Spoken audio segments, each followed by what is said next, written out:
What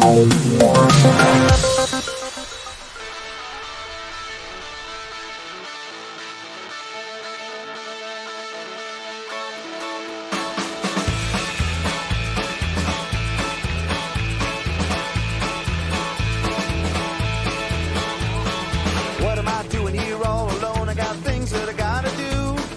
Waiting for my friends to come along. I don't mean to sound so lonely. I can't help it if I'm blue. Waiting for my friends to come along. What's up, everybody? Welcome to the Salty and Savage Show. I'm Salty. I'm Savage. Thanks for coming to episode 18. I can't believe we've done 18 episodes now. I'm also super surprised that we're at 18 episodes. The fact that we've done 18 of anything and been consistent about anything is hysterical. Well, we've been consistently inconsistent on the time in which we do our live stream. That is But true. hopefully that'll change soon or not. Stay tuned for more. It's true. How's everybody doing tonight? Wow, we got a Well- lot of people already here waiting for us, and we're excited to do a new show. If you are on X, thanks for being there. Thanks for watching. But the real fun happens on YouTube with the chat and everything, interacting with all the fine people on the chat. So if you want, come on over to YouTube, hit the like and subscribe button because we need it. We need it. We need it. We need it because we're a bunch of nobodies doing a podcast, hoping to Whatever this is. become more nobodies. We're just nobodies. We're just doing this because it's fun. We're just hoping to, I guess, just keep doing this, I guess. So, Uncapped, Amoeba, Simply Green, New Adventures of Henry, Salty Papa, Steve Schott, Treebeard, and I mean, the list goes on. We got a heck of a chat going on already. Yep. Well, maybe we should just get right to it then, I guess. I don't know. How has your week been going at the record store in there in the middle of the country, no longer in California? In the middle of nowhere. It's going great. It's kind of fun. You know, there's people that bring in records to sell us their old junk. Some of it's great, some of it's terrible, but some people take care of their records, some people don't. Please take care of your records. Please take care of your records. Love your music, people. Love your music. But it's been fun. We've been we sell plants as well, so it's been a kind of a sitting in this oasis, like a lovely music. It still cracks me up. You have a record store that sells house plants in the Midwest off the Mississippi River. Yeah, it's pretty great. And sold some succulents, some cacti today, some air plants. Air plants, I didn't even know what those were until they purify the air. Actually, they're quite good for your home. 2 weeks ago, an air plant, it exists without soil. It just sits. It just doesn't even. It just exists in the air. It's they're quite fascinating, but nonetheless, I digress. It's been pretty great. It's great to be here. Great to talk to you, buddy. How's your week been? It was good up until yesterday. I had to go to the dentist. That was fun. So I can't even drink tonight because my gums hate my life. So I'm drinking water like a loser. Other than that, though, my week's been great. I've gotten many more pages done on issue 3 of Silence Do Good. Can't wait to finish that up. The colors are coming in from Brett R. Smith, and it looks awesome. Can't wait to share those with you all. And more good news. We are shipping issue 2 next week, and I can't wait to put that up on the store. So that's cool as well. And it's been a great week, dude. And I'm excited tonight to be here so that we can continue to make America 80s again. Make America 80s again. Yeah, it was we chatted last night for just a little bit, and I actually got to see some of your artworks that you were doing. Salty cringe. Ooh, butterbeer. Nice. Butterbeer is tasty. What are you, Harry Potter? Butterbeer. What some butterbeer. But yeah, it is. The issues are coming along nicely. The artwork looks fantastic. Yeah, I'm excited. This guy is pouring his heart and his soul, his mornings, his afternoons, his evenings, and his late nights into this artwork and into this book for all you guys. And it's and I can't wait for the whole story to be told, because issue 1 is I did everyone dirty and gave them a giant cliffhanger. Oh, spoiler alert! But you know, Can it's you gonna be spoil? better. Can you spoiler alert a cliffhanger? I mean, I don't know. What's up, Vashnik? How you doing? What up, Vashnik? All right, so anyways, let's make America 80s again and do a show, I guess. Yeah. I guess. Let's make America 80s again and do a show. So anyway, what are we talking about? Wait, real quick. Let's make America 80s again real quick, just for everyone. Gummy bears bouncing here and there and everywhere. High adventure that's beyond compare. They are the gummy bears. Oh, yes. Everything was better in the 80s, guys. Everything was better in the 80s. And if you love the 80s, you're going to love this t-shirt. The link is in the link will be in the chat. Make America 80s again, because that's what we do on the Salty and Savage show, is we make America 80s again and also try to sell you useless stuff so that I don't have to get a job at McDonald's. Hey, we don't want to, live in Nebraska working at Cinnabon. What up, Andrew Campbell from Australia, checking in with us. All right, so, dude, a lot's been going on in the news. Apparently, there's a new person running for president. That's cool. Apparently. There was some news that was there was just been a lot of news. And some of the news we want to talk to you about today is uncomfortable, along the lines of Dr. Disrespect, or as Louis like to affectionately call him, or disaffectionately. What's the opposite of affectionately? Call Dr. Disrespect. We like to call him Dr. Douchebag here because he's kind of a PDF file. So we're going to talk about Mr. Beast. What the frick is going on with Mr. Beast? Like the biggest YouTuber on the world. He's got all these corporate sponsorships. He's doing something like like a new brand every minute of the week. He's doing something like he's on Roku. You turn on the Roku and it's like the Mr. Beast logo there. Like he's just been pushed everywhere. Mr. Beast, Mr. Beast, Mr. Beast. Taco Bell commercial, Mr. Beast. It's like I don't even know. I've never even seen a Mr. Beast video, but I keep seeing him everywhere. And now apparently there's some dark news. There is some dark news, and as goes with any circles that start on the internet and get larger and larger, I mean, you're almost bound to envelop somebody who has a unique lifestyle or an interest of some sort into your inner circle. And and I say inner circle, I don't know how close this person was to everything, but let me see if I can share this. Am I doing this right here? So Mr. Beast's co-host breaks silence on the grooming allegation and quits the YouTube channel. So there was allegations that this individual who is part of the Mr. Beast crew, and I guess a co-host, again, I think both Salty and I are not necessarily Mr. Beasters. He's not necessarily for our generation.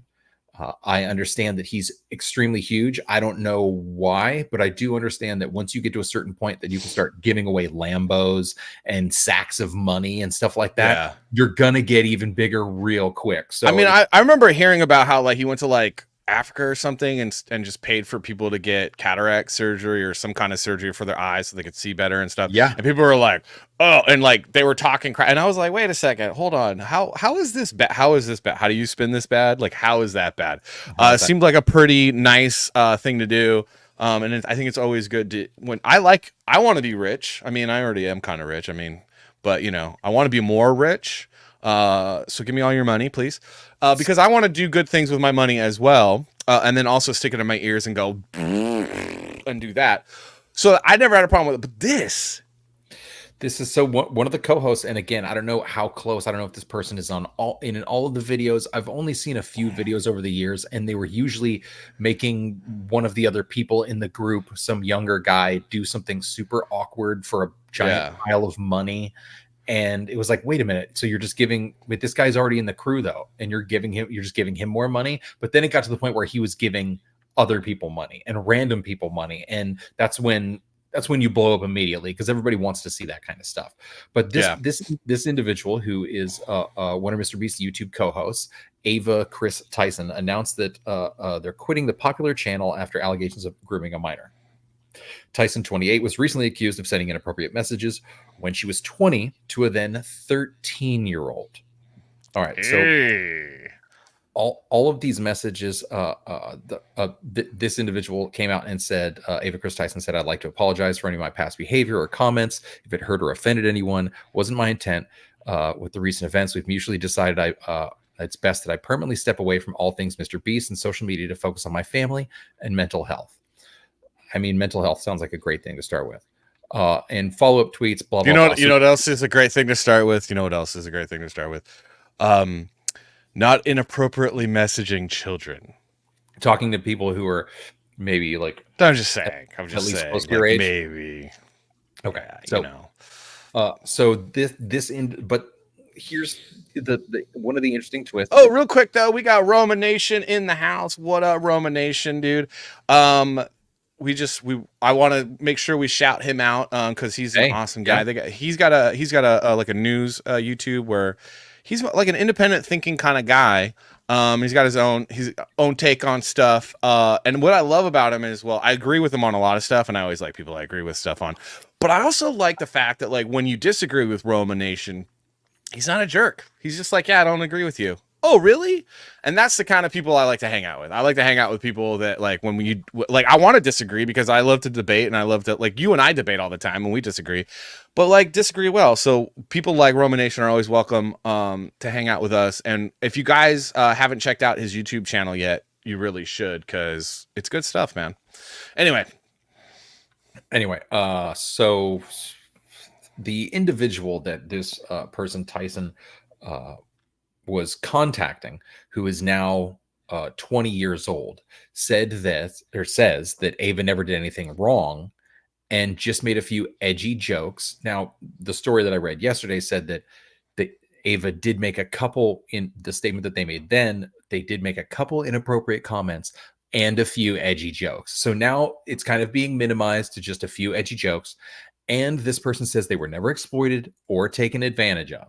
But nonetheless, I guess the extended contact, this was over, I think, a number of years, the extended contact with this, I guess, fan and or somebody who, you know, they were just talking to all the time. It just seems like it does seem like a I don't know. It just seems weird. You don't need to keep in contact with those people. Like, you don't need to. yeah. Right. Well, no, I mean, uncaptured, the kid that can't consent claims consented. Yeah, well, here's the thing, though. I mean, at the end of the day, what this is a situation. This is called grooming, right? I mean, when we were talking about Dr. Douchebag, aka Dr. Disrespect, we were disgusted by that behavior, and this is disgusting as well. Will I say that it's more disgusting? Yeah. Maybe because the kid's younger, right? 13. I mean, the internet seems very predatory. The internet is a wasteland, and you are bound to, if you engage on the internet for any extended period of time, and especially if you're involved in one of the biggest YouTube accounts or the biggest YouTube account in the history of YouTube, you're bound to interact with some younger individuals, and you need to just learn to, like, not edgy joke it. Just, hey, maybe I just don't with this person. Yeah, maybe I just don't. Well, I think the safe bet is to always it's that when they're young, remember that they're kids. Yeah, but when you're young too, at the same time, they were like, oh, they were 20 at the time. It's like, yeah, but 13. I mean, you know, when you're 20. I mean, I don't know, man. When I was, I think when I was like 19, 20, I also volunteered at my church as a youth leader. And there was just like specific like rules that you didn't engage in a certain way, you know? And it was just like common sense. Like, these are kids, Sure. These are children. And so for me personally, with my background and experience of just where I've gone with my life and what I've done with my life, I'm like, yeah, no, I don't think so, man. And even when, like, you know, because kids are inappropriate, that's your cue as the adult in the room to be like, hey, yo, that's inappropriate. Or not respond or ignore it, or, you know, walk away. No, what this is obviously a case of is this is just grooming. And it's something that needs to not ever be tolerated. I'm sorry. It just needs to not be tolerated. It needs to be shamed. Shame is a good thing. We should shame people that do gross, disgusting things like, you know, exploit children. there is, and I understand that there is a level of, where young people interact in an overly adult fashion on the internet with the people that they're fans of. Like that's what they do now. And this wasn't a thing when we were kids. This was very different. We grew up, we saw the entire expanse of the internet. We got it very slowly, so we kind of knew how to use it before you could even abuse it. Yeah. So, but now, I mean, I think this is also. Oh, sorry, I didn't mean to cut you off. No, that's it's all right. But the constant access and the constant, back and forth, and sometimes it seems fine to just chat back and forth with somebody online. They're just a handle. They're just a whatever, and maybe you don't know that they're 13. Not that I'm defending this individual's actions in any way, but once you do, though, you really need to question like what's going on. It goes beyond being just like a fan thing. Be like, hey, maybe the moderator for this page should be contacting this person and not me. Yeah. Also, it's always a good way to behave yourself is to just, monogamy's good, and acting like a person that is pro monogamy and seeking a monogamous relationship usually doesn't try to do this type of stuff. So I will go on my soapbox again and preach traditional values, everybody, because I'm all about that. And it makes life better, and it makes life better for everyone around you. So there's also doing that stuff. But I think this is also a lesson, and parents really, I think a lot of parents are starting to realize it. I mean, I'm not a parent. I'm never going to be a parent. It's not my thing. But if I was a parent, my kid wouldn't even have access to a smartphone. Like, they would be the biggest loser in school, because I would be like, here's my old Razor phone from 2005. Have fun with that one. And you can use that to call me, and basically that's it. And I'll check it on occasion when I want, because you're living in my house. And then you would barely have access to the internet, and I would be like, oh, you want to play an MMO when you're 16? You know what I mean? Like, it's just like not gonna like, I just was like, parents, like, the kids don't need access to the internet hardly at all. And then I'll be like, you could use ChatGPT to like search stuff for your homework, and that would be it. Okay, fair enough. Because I'm that guy. Okay, I would be like, that dad. I feel like we're always here giving like sage dad advice, or we're trying to. I know. I would be a terrible father. Neither of us are fathers.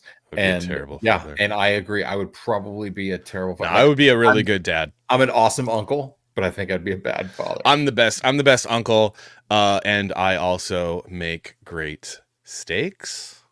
I don't know.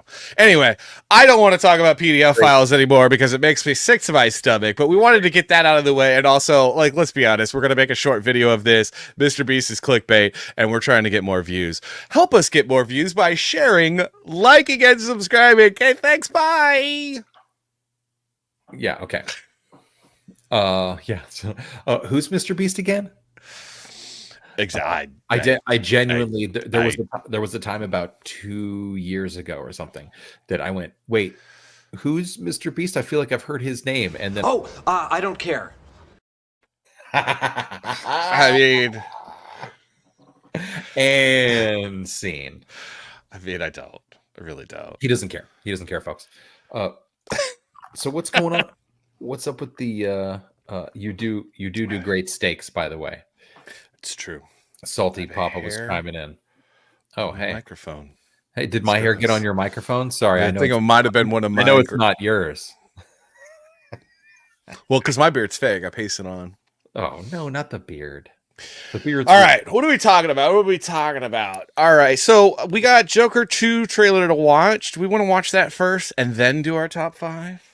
We could. Yeah, I think we definitely need to look at the trailer first. I imagine there's gonna be, I haven't seen it, so I imagine there's gonna be some sort of classic rock or older track or something from within the last 20 years that they rehash. Why? What? You're making a face. What happened? No, never. I had a thought, but it's a dumb one, so never mind. Keep going. Okay. Nonetheless, we haven't watched it yet, but I imagine there's going to be music, so there's going to need to be pausing. Again, we're going to attempt to do all this within the banners of the law. Yeah, within the banners of the YouTube. So I don't know who is excited about Joker 2. I'll be personally honest. A lot of people in the audience, I think, are excited about Joker 2. Personally, I'm not. I still am not a fan of this series of Joker because Arthur Fleck is not the Joker. Sorry, he's not. Controversial. You're just saying that, like, you're saying this character is not your Joker? It's just not the Joker. I mean, right? Like, if we're talking about like comic book canon, it's not. It's Arthur Fleck's not the Joker. Sure. And so I kind of think that they had a really good script that was essentially Taxi Driver, a combination of Taxi Driver and a couple other stuff. It's it's that deconstructionism 70s that was really popular in the 70s, and they're like, no one's gonna want to watch this film, or executives were like, no one wants to watch this film, so let's slap Joker on it. That's exactly what happened. And then people will want to watch it. And it doesn't, to me. I'm sorry, and I mean. Obviously, you guys are always free to disagree, and we love the disagreement in the chat because it makes for a robust, conversation. I don't care. I don't care. He doesn't care, folks. I don't care. He doesn't care. But I'm stoked to see it. I mean, I do like these films. I mean, they do a good job. They have enough money to make it look fantastic. The promotions are usually great, but the movie, I don't know. We'll see if it falls short, or is it what maybe it can be what the previous movie wasn't. Do you think that how deep in the Joker will they go? I guess we need to watch the trailer. I haven't seen it, so I'm asking all these questions not knowing anything. I don't care that you don't care. Gosh, Nick, that's great. I don't care that you don't care. I mean, that's no. That's fair. It's super fair. But you don't care that I don't care, and I don't care. I don't care either. And then he's okay. So let's watch a little bit of this trailer here. Let's see. 2 years ago, the name Arthur Fleck hit Gotham like a hurricane. The trial of the century. They believe Arthur Fleck to be some kind of martyr. Well, he's not. Okay. See, the laugh's not even that good. It's all right. See, if you weren't looking at him, I think the laugh would be good. But when you're looking at him, it feels like you're watching somebody trying to laugh. There were moments in the first film that I was like, no, that was a good one. That laugh was actually really psycho. That was actually very good. But some of them, you're like, it looks like he's trying to laugh. Yeah. But that's all right. That's all right. Let's move on. There's a monster.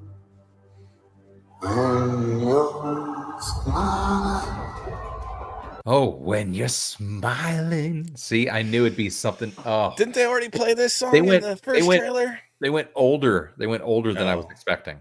When I first saw Joker, when I saw you, the whole world smiled with you. Oh, that's him. Yeah, that sounds like him. That's him. Which when he was Johnny Cash in Walk the Line, it was a travesty and a crime that they didn't just do lip syncing, because it was just terrible. It was like, come on, guys, come on. There were a couple. Not everyone can do Jamie Foxx, okay? Not everyone can be Jamie Foxx. Oh my God, Jamie Foxx is talented. But there were moments where he did an okay young Johnny, but the rest of it was like, this isn't Johnny Cash. No, okay. Incorrect. There was never an okay time for him to sing any of those songs. Never.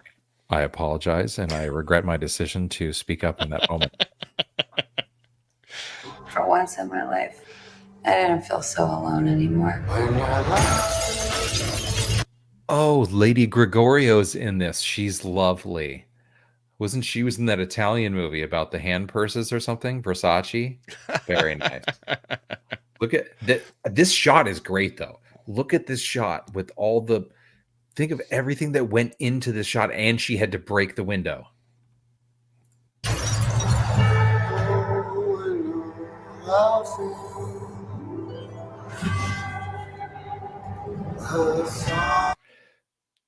So maybe there's a little One Flew Over the Cuckoos that they're Yeah, they're like, we just do 70s movies and then reframe them as a comic book character. That's not really the comic book character. reframe it as the comic book character. Yeah. Kind of.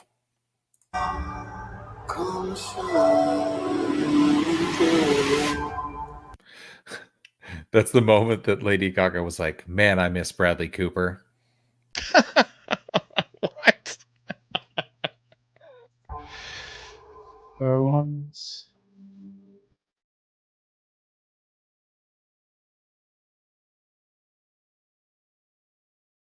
How about you, Arthur? Oh, that actor's fantastic. This guy's great. He's in tons. Oh man, this guy's been. I think he's an Irish actor. He's fantastic. Do you still think you're a star? Showtime.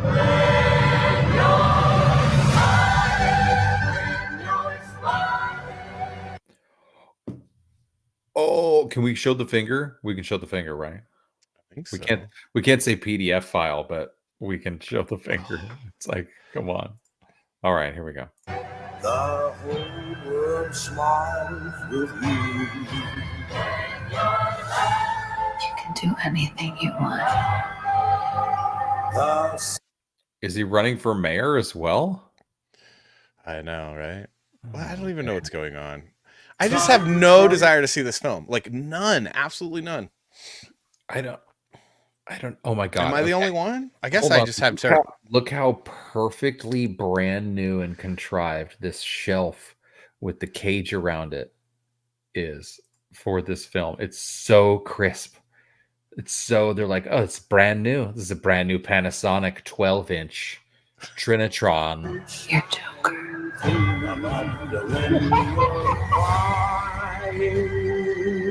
Look around. Look at all these people. Wait, there's a moment where people actually just let him. Okay. Bring on. I will no longer allow any of you to stop your sign to keep me down. And then Nat King Cole takes over in the background. It's very nice. Look, we got some smart assery from Uncat. I think the point is that it isn't. Then it's not the Joker. It's something else. Don't call it a comic book character. Okay, that's my point. It's not the Joker.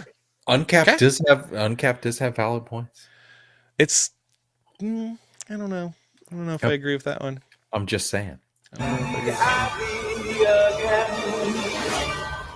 got the sneaking suspicion that we're not giving the people what they want. It's okay, baby. Let's give the people what they want. This has got to be a thing in his head, right?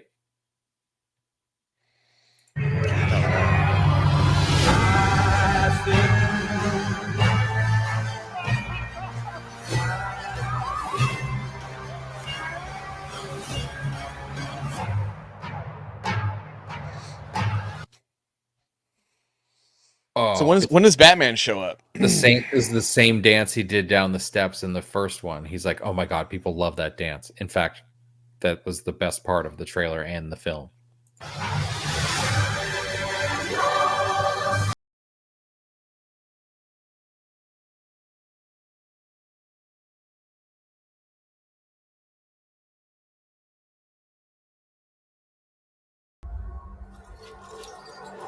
So that's foreshadowing the Judgment Day.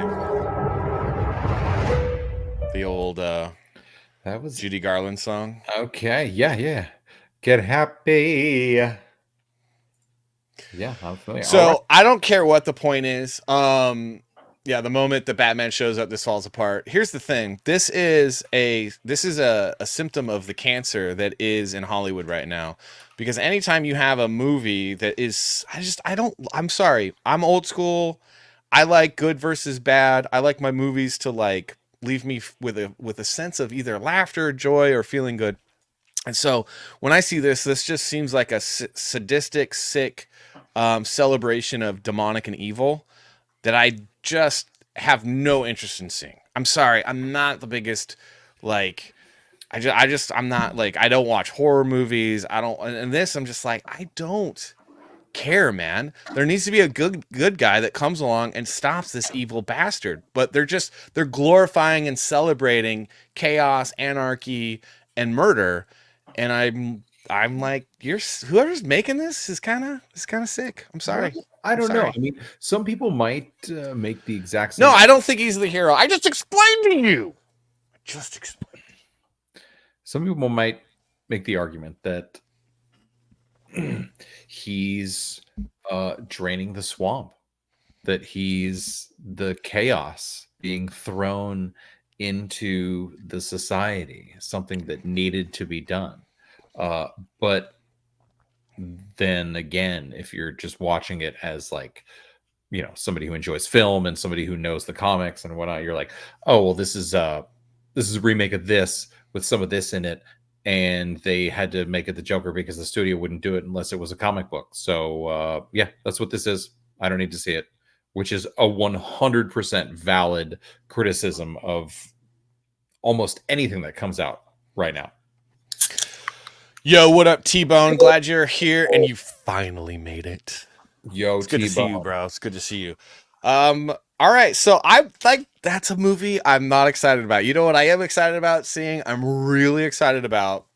Me and the missus are going to be going to the theater this weekend to see Deadpool and Wolverine. Has anybody? So we got a small town little theater here, which is super awesome. It shows like two different things. When you buy your ticket, you get a popcorn and a soda with the ticket. Great. Small. I mean, this town is small. Yeah. That's how you know.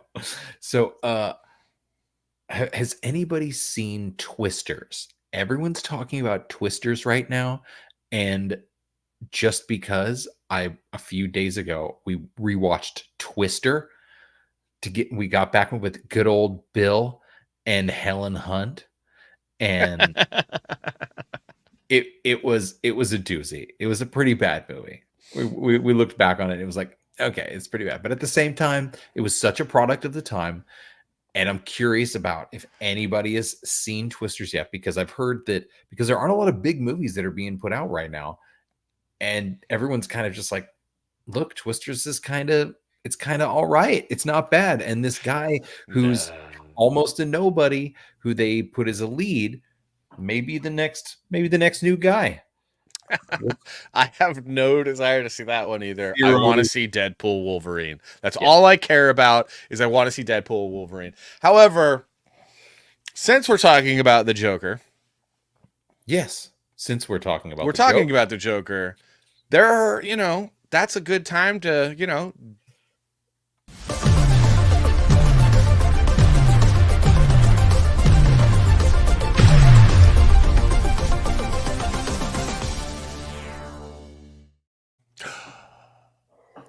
All right, so we're going to talk about it because I have opinions, you have opinions, everyone in the chat has opinions. Best actors who played the Joker. This is our top 5. This is the most correct list that you will see. However, feel free to disagree. Feel free to disagree. Yeah, that's what the chat is there for. But also, if you disagree too much, that's what the Baron's for. So, all right. So we're gonna top 5. These are the top 5 actors that are just hands down, And there was some disagreement this week on this list, and I will be vocal about where that disagreement occurred. However, let's just get it started with our first guy. Ready? Ready. Number 5.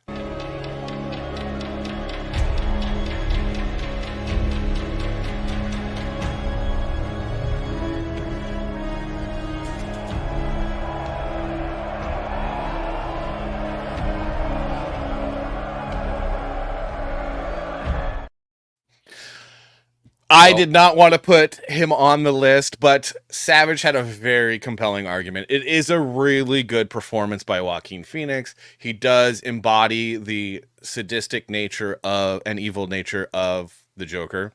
I still was wanting to go with maybe like somebody else, but when you look at the list, you're like, yeah, he really does belong there, even though it's technically not the Joker because it's Arthur Fleck, and it's Anyway, out of once we get to the once we complete the list, you'll understand. But in all that's being said, and in the films and franchises, the best actors to play the Joker, we're putting him in number 5. Number 5. Don't love him, but he's in there because I don't love him at all. But it's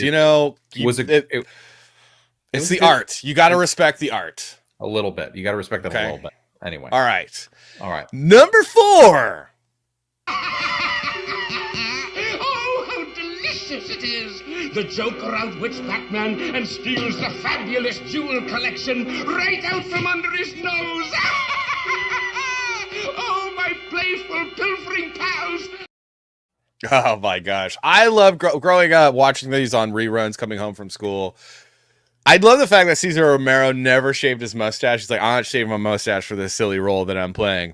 But I don't know if it was the writer or just the pilfering, pillaging, the alliteration was always great. And he just did it with such gravitas. I love Cesar Romero as the Joker. He's one of the best. It's unique because there hasn't really been anybody who's put like the pomp, kind of quite the pomp and circumstance to it like he did. There have been some others, and there may be a touch in this list that have that their character can go there, but he was always the alliteration and the over the topness with his character even for the time seemed so absurd and so ridiculous, but he was so great. An absolute joy to watch, even in the old school. The laugh is what it's that laugh. It's the laugh. It's there's a lot that goes into it, but for me, the laugh if you have the laugh down, you got to be considered one of the better Joker actors. The laugh is all right. So number 4 is Cesar Romero. Number 3, though, who's number 3, guys? Number 3, Jack is dead, my friend. You can call me Joker. Oh, Jack Nicholson. He was great. He was great. This might be some people's number 1, but might be. I don't know too many. And if it is your number 1, I'm sorry, you're wrong. You are wrong. You are wrong. You are wrong. But I love Jack Nicholson. I got to see that movie when I was a kid.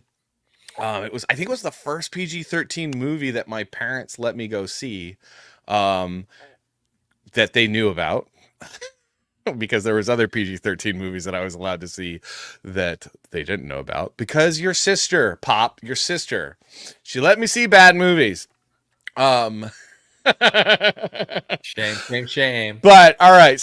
But he's great. I love Jack Nicholson. I love it. Where does he get those wonderful toys? He was so good, and it was one of those that you almost, I don't know, if you would have just asked somebody on the street, like, who do you think would be a good Joker? Like, not a lot of people probably would have chosen Nicholson at that time, like, due to his age and whatnot, but he was so good. He was far above and beyond anything that we had hoped for, and Tim Burton played it just perfectly well. Yeah, he really did. All right, number 2. Who's it gonna be? Who's it gonna be? I don't know. I thought my jokes were bad.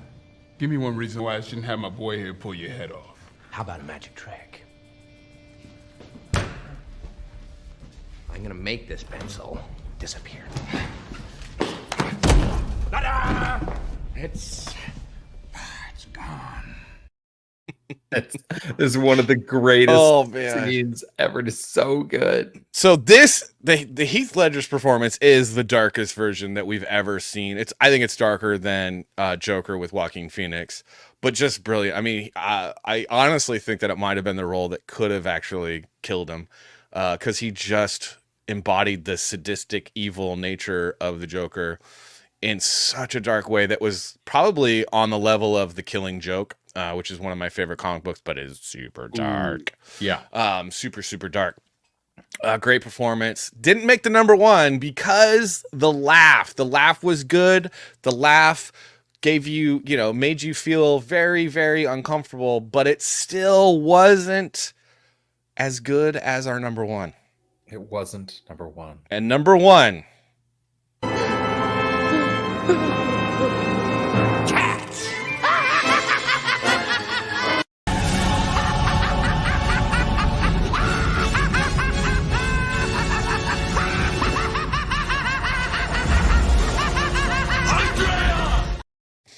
Sorry. Absolutely hands down the best Joker.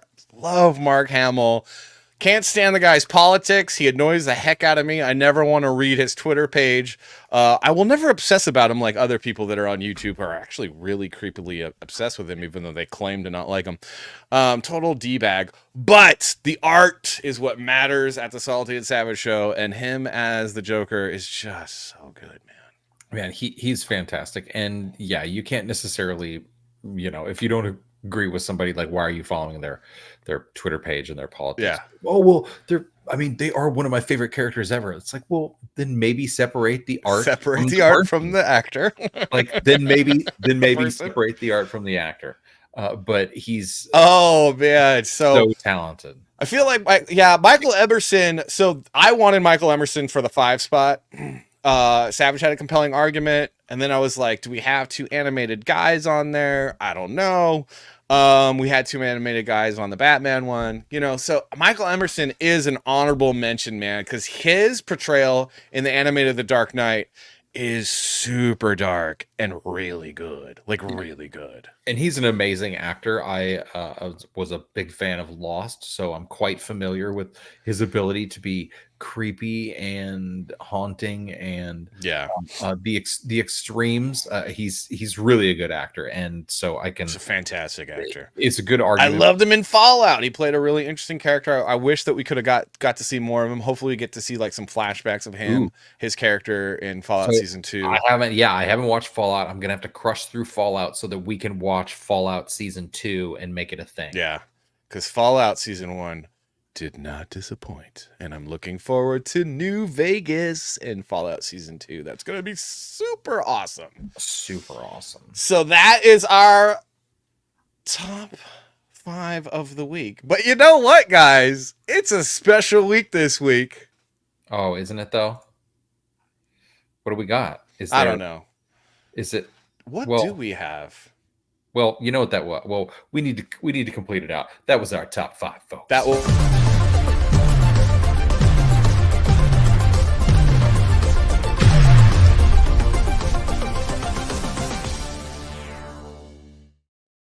What Salty was wanting to get to is that maybe we're going to have a bonus top 5 for you today if you stick around. Maybe a bonus one. Maybe a bonus one. Maybe a bonus. Maybe in the next hour we're gonna do another bonus top 5 because maybe we have so little to talk about that we need to make another top 5.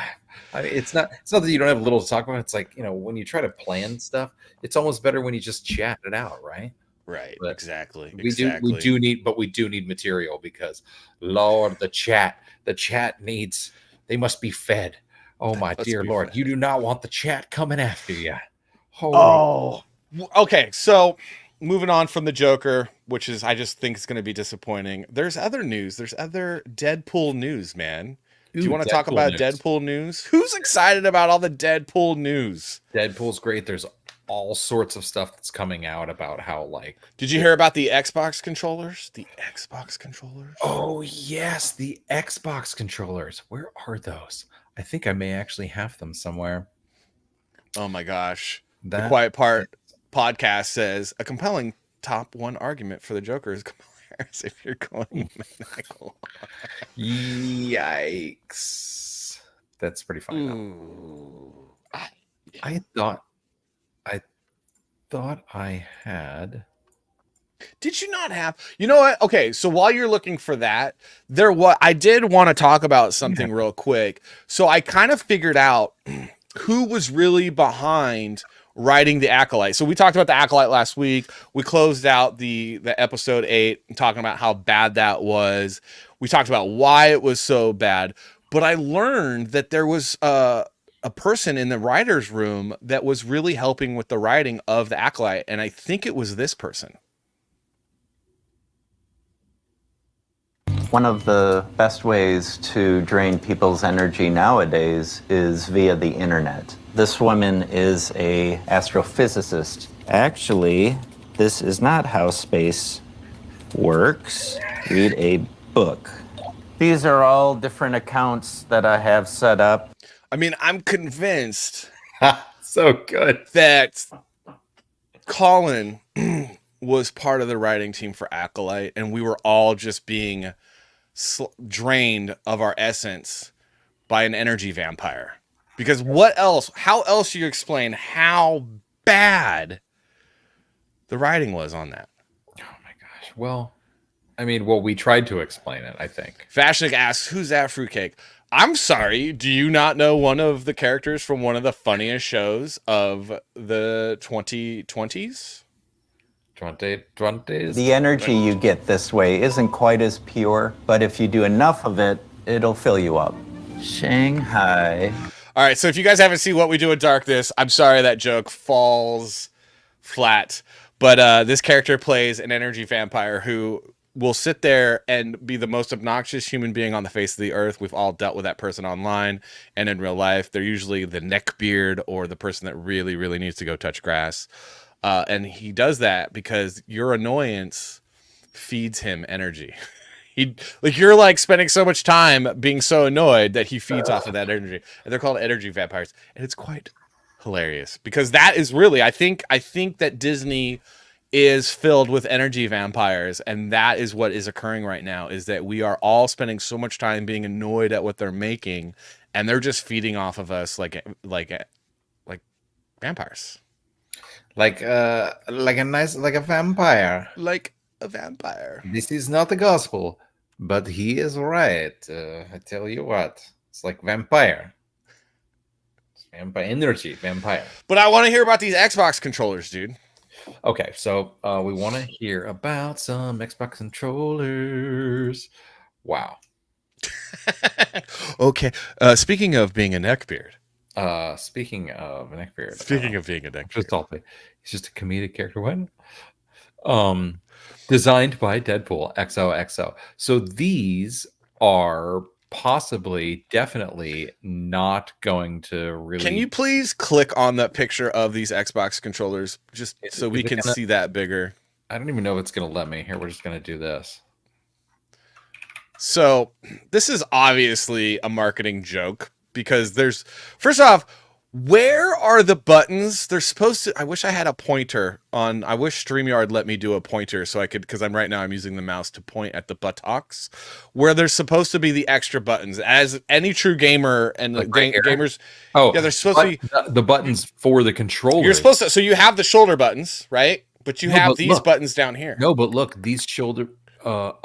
Yes, that's right. Where are those buttons? Mrs. Salty, could you grab my Xbox controller, please? Because apparently I must educate Savage. There's trigger on. Buttons. Yeah, I'm a PlayStation user. Sorry, console guy. Does the maybe the butt pops off to show the buttons? Look, you can see. Oh, here we go. Yeah. You can see that this actually is a action that will pop off. That's the charging station. Is the butt apparent? Does everything have to be gay?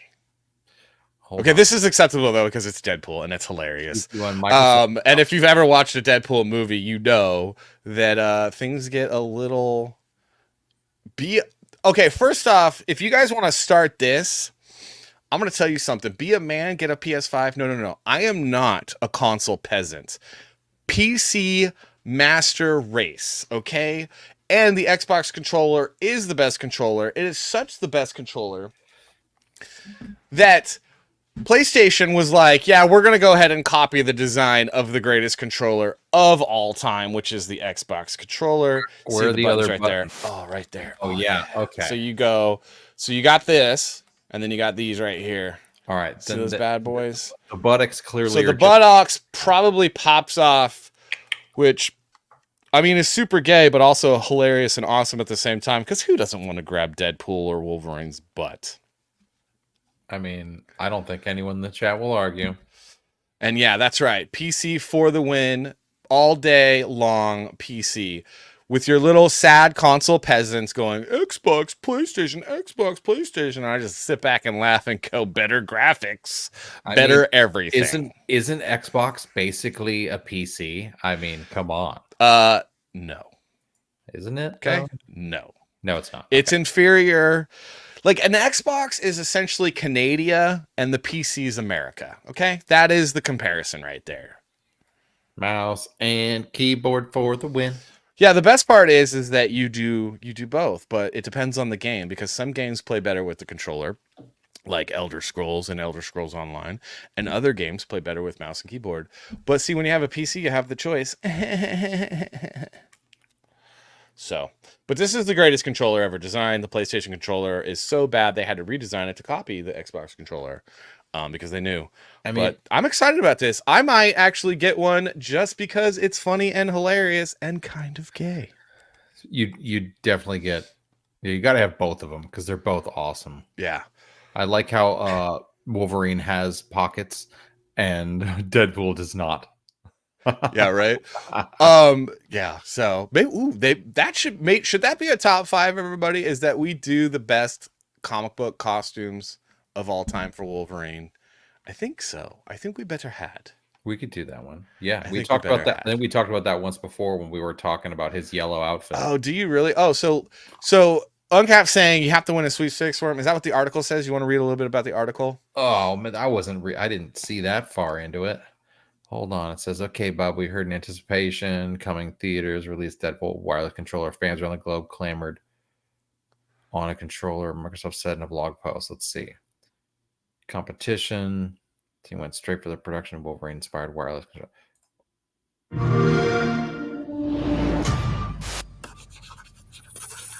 Designed by Deadpool, of course, because it has the butts.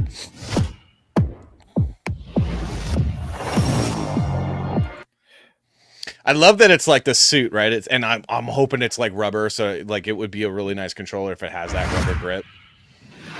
It looks cool, and it's got the butts.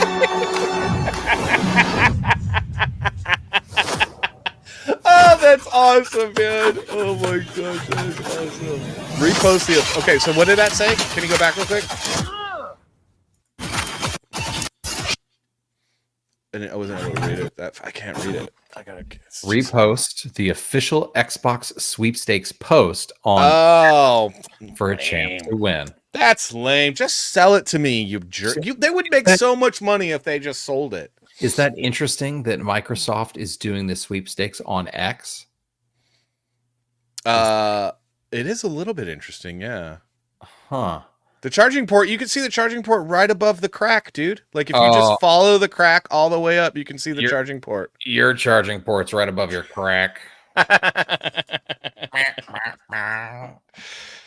Oh, that's hilarious. I love it. I want those controllers, but I don't do sweepstakes because sweepstakes are dumb. Boo. Boo. Dumb, yeah. All right, what's next in the Wolverine, Deadpool Wolverine news? Man, I don't know. What is next in the Deadpool Wolverine news? There was like, what is it? Marvel was planning to try to do like spoilers. What did I have here? Hold on. Wolverine gets his own cheeky Xbox controller. Yes, we did that part. I don't know. Scientist. Nope, that's stuff from last week. Holy moly. I don't have What about Deadpool and Wolverine? Everything non-MCU fans needed. Oh, we'll do that in the next hour. Sure. Oh, wait. What was the Marvel let fake leaks for Deadpool and Wolverine hit the internet? IGN, The Fix, Entertainment. What was that about? What was that about? Where are the fake, everything non-MCU, Infinity, fake leaks?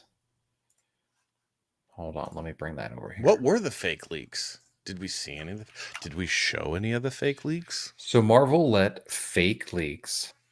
This is a shut up. Marvel let fake leaks for Deadpool and Wolverine hit the internet. Okay, that's not like surprising. Marvel may have let some leaks for Deadpool and Wolverine slip intentionally because it was fake news designed to throw us off their scent. Top Gun 3 could be coming a lot sooner than Top Gun Maverick did, at least according to current Hollywood's leading it man, Glenn Powell. What did I just oh, this is where they're going to make us watch her. I don't want to want to watch anything. Tell me. We retell the news. That's what we do. We're just a funnier version of the quartering and more handsome. Okay. First of all, you telling me that the studio intentionally leaked some certain stuff for Deadpool and Wolverine and may have thrown us off the trail, and it was all for promotions. Like, okay. And today ends in Y. Yeah, and today ends in Y. Well, speaking of leaks, we are almost up on the first hour of the Salty and Savage show, which is always a good time to watch a trailer to one of the greatest comic books of all time. Good. I got it. It's over here on the shelf. It's right up here. Okay, not the greatest, but my comic book. It's gonna be. So I got for those that are new to the channel, I got a comic book. It's called Silence Do Good. It's about a teenage Benjamin Franklin that gets kidnapped by some people from the future and then trapped in a VR program that's run by an artificial intelligence. And Ben Franklin's like, this ain't cool, and starts to fight his way out of the system with lasers and robots and the like. And it's a lot of fun. I got a trailer. There'll be a link in the chat if you're interested in it. And issue 2 comes out next week and starts to ship next week, and will go on sale next week. So I didn't want to have issue 2 pre-orders. I was like, no, we're just gonna sell it to you guys. So that's dropping next week, but you can get issue 1. Check out the trailer.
What's up? So Savage is taking a little bit longer, so I'll just tell you again.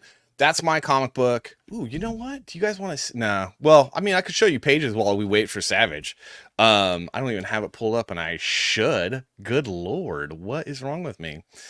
So Ted, let's take a look. Let's take a look at it. We need. Oh, you're back. We need longer trailers. We need longer trailers. We need longer trailers. It's true. It's true. Oh, it's a great trailer, though. It really is.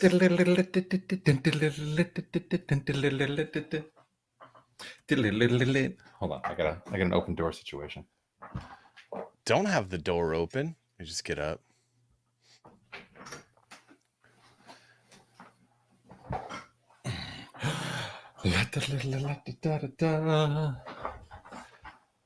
Terrible promoter. You're a terrible promoter. What up, BTM? Thanks for being here. What's up, BTM? If you haven't heard of who BTM is, he does reviews, or he used to do reviews of bourbon toys and media, but now he just kind of like does conspiracy theories and hangs out with his friends, and it's a good time. You guys should check out his channel, BTM Reviews.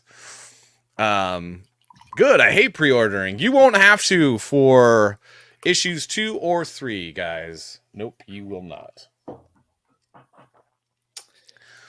How very July of you. That's right. Except the difference is that my comic book is well written and doesn't have any satanic occultists involved. Well, that's for sure. Don't worry, guys. If you just in case you were worried about your comic book having satanic. All right, dude. Are you familiar with Borderlands? Like at all? I'm not really familiar with Borderlands. Like I've seen maybe a video or something, but no, I'm not familiar. But I did hear that it's so popular that there's multiple versions or something, and there's a movie. There was. There was, yeah. Or something like that. So there is a movie. We haven't watched the trailer yet. I don't know how many. I mean, we have a lot of gamers in the chat. I mean, I don't how many. Like, say in the chat, like how many of you guys have played Borderlands? Everyone's got their opinion. Like, what's their favorite one? I know. I worked at a company back several years ago that worked with 2K because that was the publisher for Borderlands, and they worked on the key art for Borderlands and the packaging and all and the marketing for Borderlands 1. And I came to that company and was able to work on Borderlands 2, all the marketing and artwork and a bunch of the artwork and stuff for that. Worked with some really great guys. One of the guys that actually did the key art for Borderlands 2, really talented art director. So I know a little bit about Borderlands. I never liked the game though. It wasn't like really my thing. I don't like first person shooters. And it was like an RPG. So they almost had me because it was an RPG, but it was an action RPG. I like action RPGs. I just don't like first person games. I don't know. I just don't. Never have. Unless it's Call of Duty, and then I'm super addicted, and all I want to do is improve my kill to death ratio. But yeah, we're gonna watch the trailer. All right. Do you have it, or do you want me to pull it up? Pull you don't have it? You should. I do have it. Pull it up. I'm pulling it up. Hey guys, I'm pulling it up. Just like I had to rush and pull up my pants a few seconds ago because my leak took way too long. And even Uncapped was like, if you shake it more than 2 times, you're playing with it. I'm like, what are you, my father? Uncapped. The older you get, you might have to shake it a little bit more because you don't want to get any in your pants. Okay. Sometimes I like to play with it. I'm not gonna lie. Okay. Hey, look, that's what marriage is for. Okay. So we haven't even started this yet, but we haven't even started it yet. Is okay. You know what? Let's just have it. Borderlands, again, a game I've never played. We're watching the trailer for a movie that I haven't seen, and you have not seen either, right? This is a cold watch. No. This is a cold watch of Borderlands. We're going to be pausing here and there. We also need to make sure that everybody knows this is some fair use action. Here we go. Brain Fault Hunter. Do we need closed captions? I feel like I don't want closed captions. I don't want closed captions. I can't even see them. I need my glasses. I don't want to watch this with my glasses. Brain Fault Hunter. You've come in search of the secret lost vault of Pandora. Wait, is this Friday the 13th? You ready to kick some ass? Okay, let's go. Hey. Kevin Hart.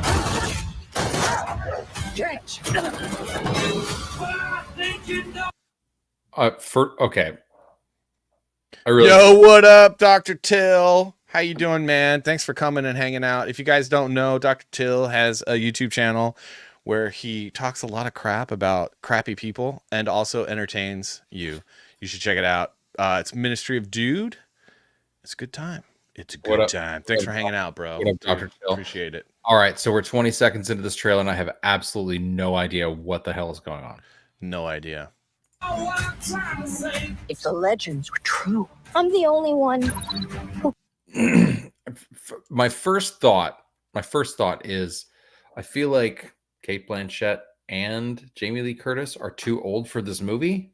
Is that a weird thought? Like, I'm not against older actresses. I'm just like, they already feel I have no idea what's going on, and they feel too old for this movie. Yeah. Who can open the vault?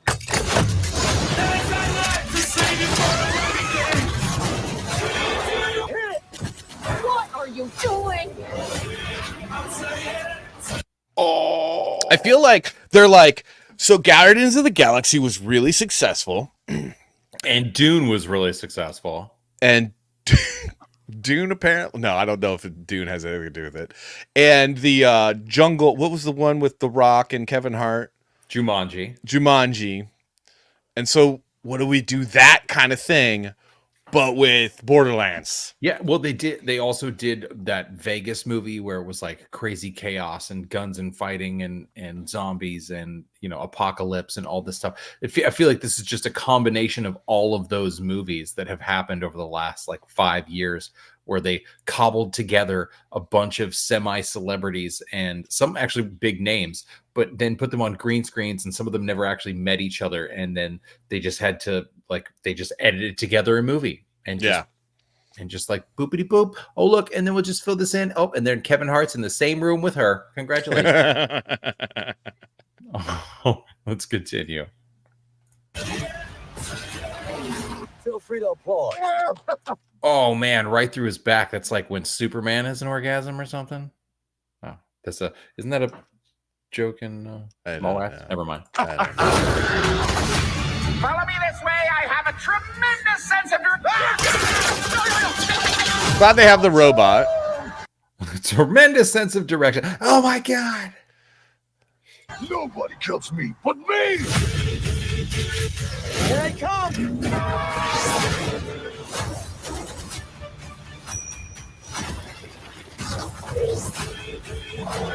Put the window up. I don't want to. It's pink. It's in my mouth. It's feet. That's funny. Wow. That's pretty funny. But yeah, I just feel Cate Blanchet, she's so good. I just don't feel like what she's there. That's why she's there, so that the mom was like, I don't want to see this movie, child.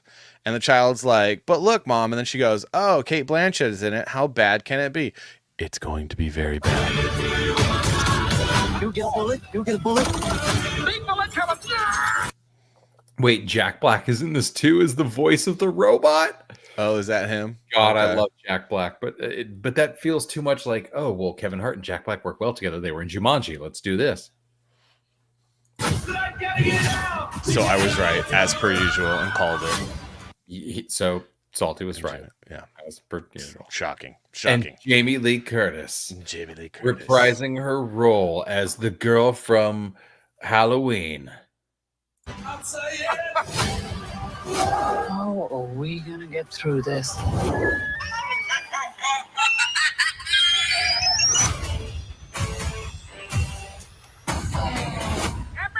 run!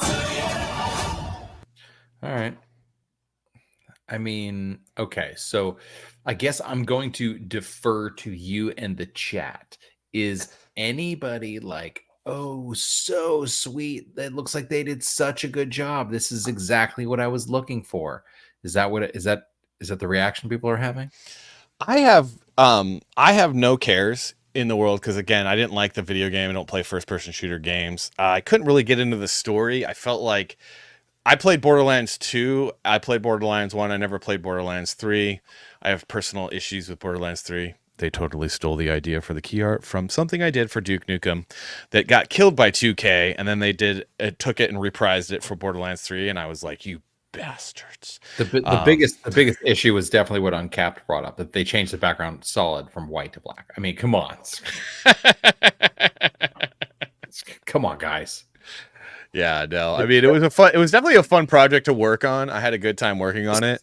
And this is one of the fun things, because he doesn't want to necessarily harp on it, but this is one of the fun, unique situations that we here at the Salty Savage can kind of touch on, because this young man, Salty, was involved in key art in stuff that we all love.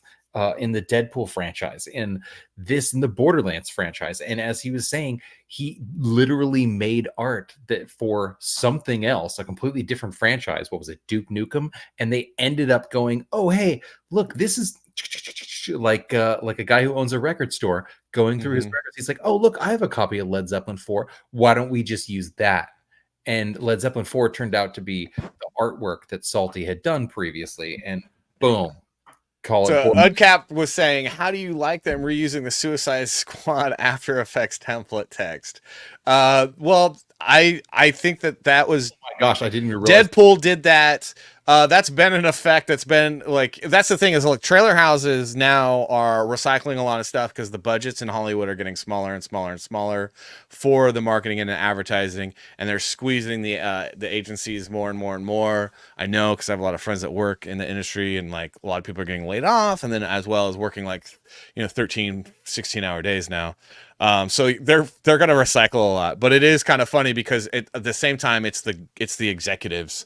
The executives are like, you'll be in a meeting with an executive that works, at one of these studios that's in the marketing department, and usually they're pretty high ranking, and they're like, oh, Guardians of the Galaxy, that worked. Do the same thing. I mean, they like to talk really flowery and have like a big hour-long meeting, and then at the end of the meeting, they could have just emailed you and said, we liked the trailer for Guardians of the Galaxy. Do the same thing. Yeah, we liked the trailer for Suicide Squad. Do the same thing. Here's these 2 movies from Netflix that they just put out that are knockoffs of Suicide Squad and whatever. Do something along those lines in between, but don't spend too much money on it. Yeah, and that's like predominantly the majority of your meetings when you're at an ad agency like the ones that I worked in. When you're meeting with the executives, it is recycle, and they all think that they're being super clever and super unique and super cool, but they can't even communicate what they want, so all they do is be like, see that? I like that, do that again. It's crazy, man. For a short period of time, I worked for this massive company. It was like a $1 billion company at the time, but they were so enchanted and entranced by the idea of meetings that like getting together was always the way to move things forward, that I ended up stuck in meetings so often. I only worked for them for a short period of time, but it blew my mind because I was in meetings so often that I couldn't actually get any of the work done. Yeah.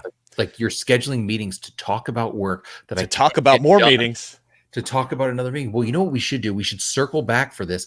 How about we circle back in like a week when we actually can get some work done? Yeah. And then it's always, and this is one of the things that actually does, no joke. I mean, you essentially could boil it down to this is what happens. It's so different. Do the same thing. It's so that's so different. We should do the same thing, but different. You'll get like literally someone will say, do the same thing that you did there, but different, but make it different. I mean, and then you make it different and they're like, I don't like it. And then you make it exactly the same. You're like, I love it. Oh my God, it's the best. Like if you could just make the top more like driving and newsy, but then like at the same time, like we want the music to like really sing. You want the music to sing? I'm sorry, did you just say that? Did you just say that? You wanted the music to sing? And between the two of us, like 50 years of experience working in the Hollywood entertainment industry? Notes from executives. Like if I just write down some of them, they're just so hilarious. You're like, did you just say that out loud and expect somebody to understand what the hell that meant? Yeah. Cap says, it's so different is the new, but make it pop. Oh my gosh. But make it pop. But make it pop. What does that even mean? Drive. When in entertainment news, it was driving and newsy. It's like, and this is the problem with assholes like Mitt Romney and mercantilists who took like George W. Bush and Mitt Romney, who took our jobs and sent them overseas to China, so that assholes that should have been managing the production of widgets didn't have anywhere to go, so they got into the creative field, and because they had no marketable skills, literally failed their way up the ladder and are now ruining everything, and everything looks the same. Because we need to bring our jobs back from China so these useless idiots can go back to the factories where they produce widgets. And fidget spinners.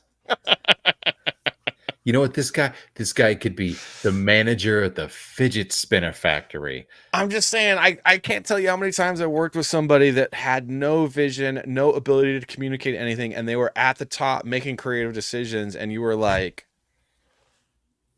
you're like, how did you get here? They were like, I was an executive assistant. And then a series of extremely stressful situations and decisions happened.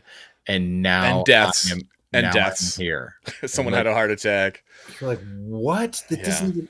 But seriously, you? I remember I worked at this ad agency, And the guy that ran the front desk, like, it started off as a really small ad agency, and they had hired this really effeminate guy that had no marketable skills whatsoever, no talent, no intelligence at all. Didn't even go to college, and he was the secretary for the office. He ran the front desk and, you know, did scheduling and stuff like that, and worked with him. Guy was just like cringy to be around.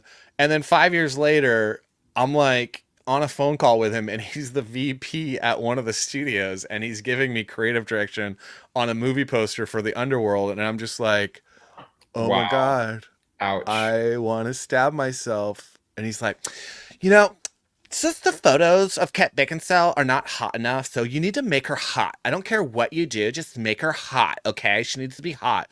And it was just like, what? I don't even know what that means, man. Like, first off, do you know what a hot girl looks like? You're a gay guy. Like,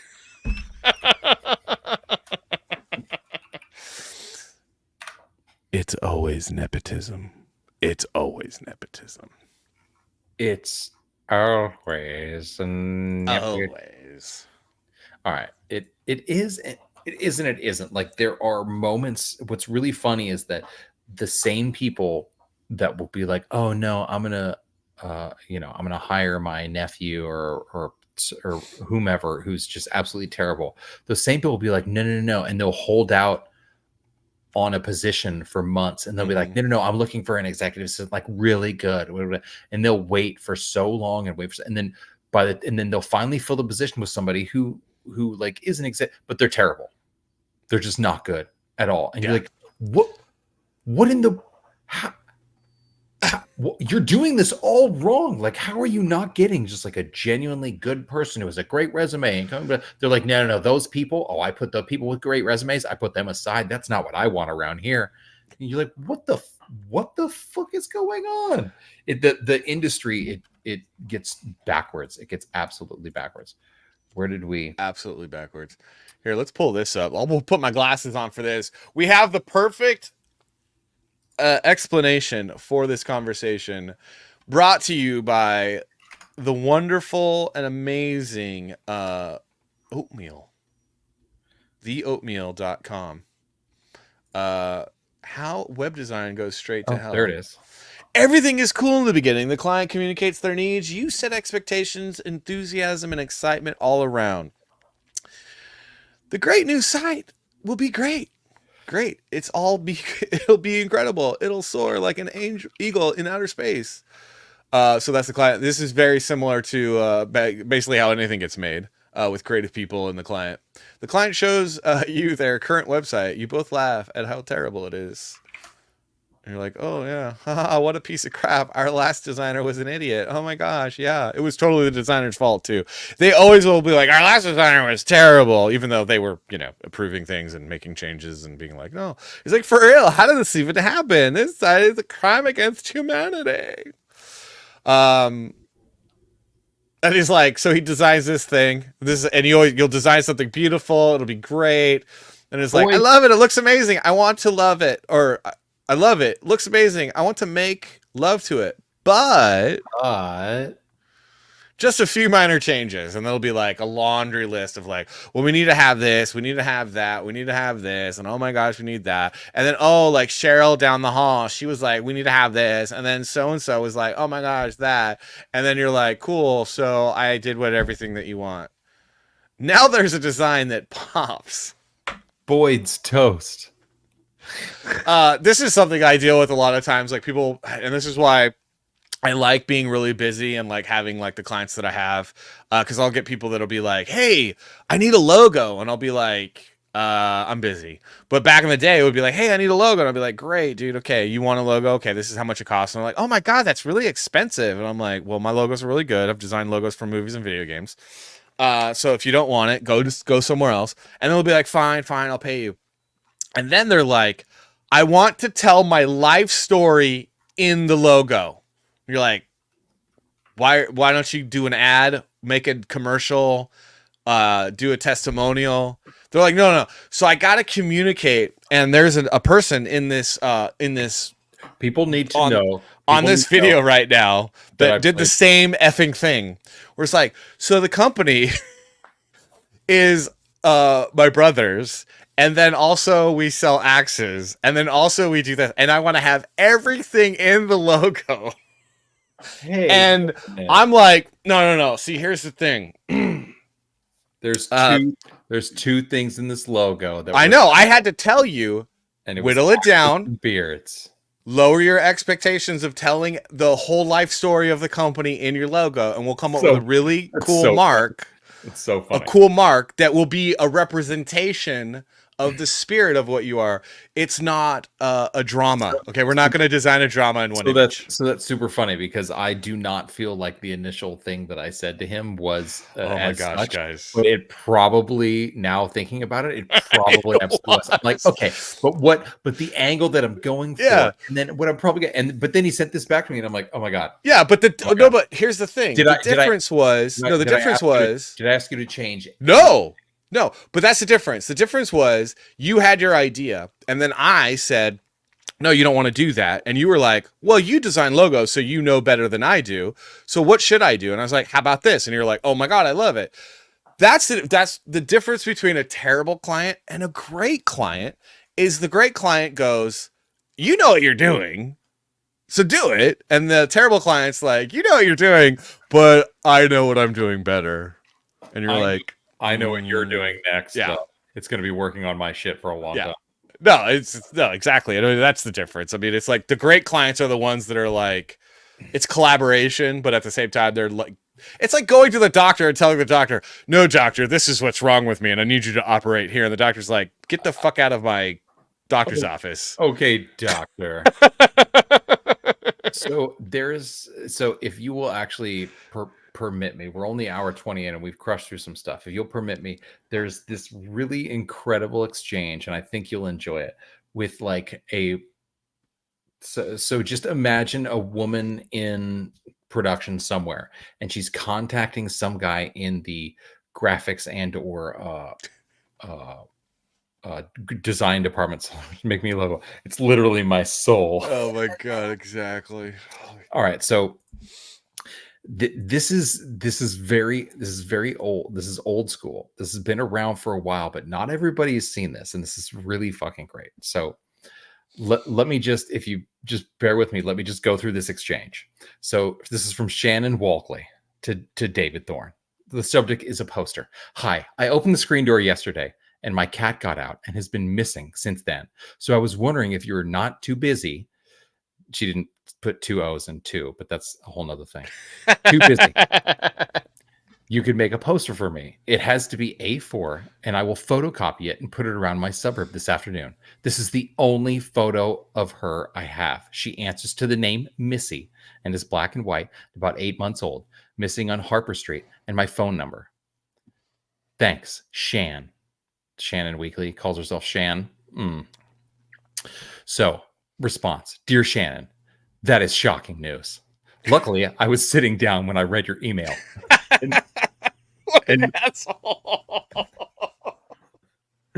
not halfway up a ladder or a tree. How are you holding up? I'm surprised you managed to attend work at all. With what, thinking about Missy out there cold, frightened, and alone, possibly lying on the side of the road. Hold on, real quick. Cats are never missing. They just choose to let you go. And that is facts, Dr. Till. 100% facts. That is so true. All right. So possibly lying on the side of the road, her back leg squashed by a vehicle, calling out, Shannon, where are you? Although I have 2 clients expecting completed work this afternoon, I will, of course, drop everything and do whatever it takes to facilitate the speedy return of Missy. Regards, David. Shannon, yeah, okay, thanks. I know you don't like cats, but I'm really worried about mine. I have to leave at 1 p.m. today. Dear Shannon, I never said I dislike cats.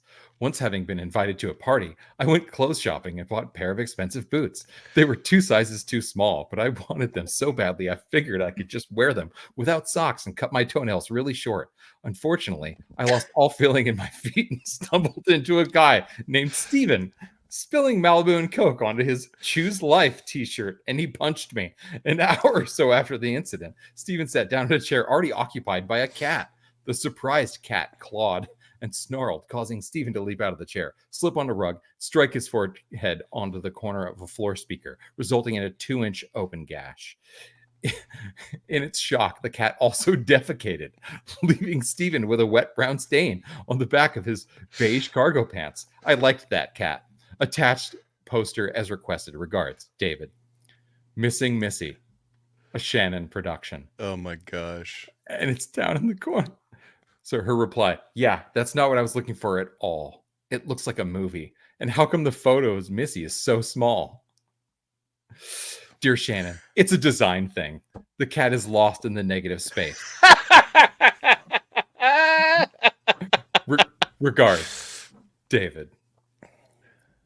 That's just stupid. Can you do it properly, please? I'm extremely emotional over this and was up all night in tears. You seem to think it's funny. Can you make the photo bigger, please, and fix the text and do it in color, please? Thanks.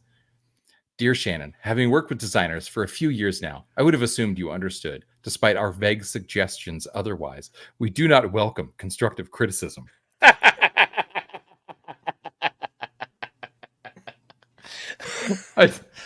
Oh my god, this is the longest, most passive aggressive way to say, Oh, I don't care. like, I'm serious. It's so great. He goes on, I don't come downstairs and tell you how to send text messages, log on to Facebook, and look out the window. I'm willing, however, to overlook this faux pas, as you are no doubt preoccupied with thoughts of Missy attempting to make her way home across a busy intersection or being trapped in a drain as it slowly fills with water. I spent 3 days down a well once, but that was just for fun. I've amended and attached the poster per your instructions. Regards, David. Missing. Extremely emotional. I was in tears. Shannon Welkley, the secretary. Oh my gosh. An epic Shannon production. She goes, this is worse than the other one. Can you make it so it shows the whole photo of Missy and delete the stupid text that says missing Missy off it? I just want it to say lost.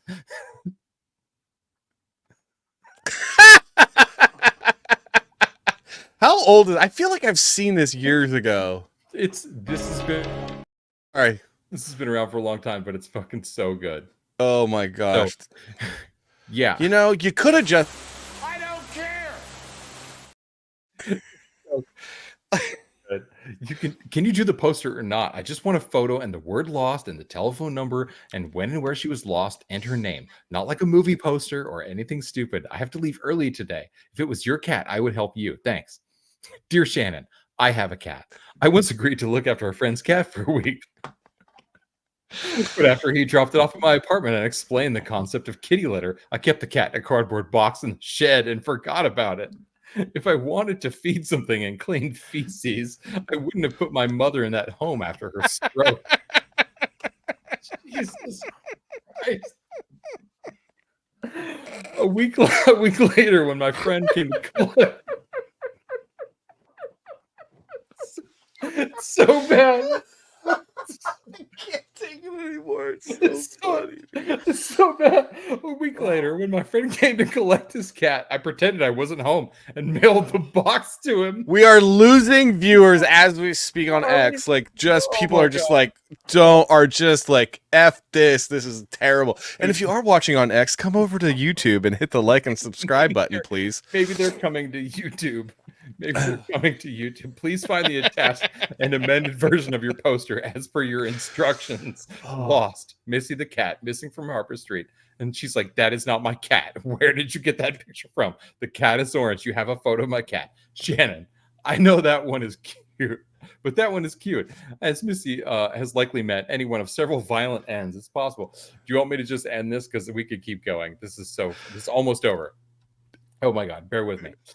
Oh, I know, but that one is cute. As Missy has likely met one of several violent ends, it's possible you might get a better cat out of this. If anybody calls and says, I haven't seen your orange cat, but I did find a black and white one with its hind legs run over by a car. Do you want it? You can politely decline and save yourself a costly veterinarian bill. I knew someone who Oh had my a god. basset hound that had its hind legs removed after an accident, and it had to walk around with one of those little buggies and wheels. If it had been my dog, I would have asked for its legs to be removed and replaced with wheels. I could charge neighborhood kids for rides and enter it in races. If I did the same with a horse, I could drive it to work. I'd call it Steven. Regards, David. Please just use the photo I gave you. Lost. Missy the cat. Reward offered. $2,000. I didn't say there was a reward. I don't have $2,000. Why did you even put that there? Apart from that, it's perfect. Please remove the reward bit. Thanks, Shannon. Lost. Missy the cat. No reward.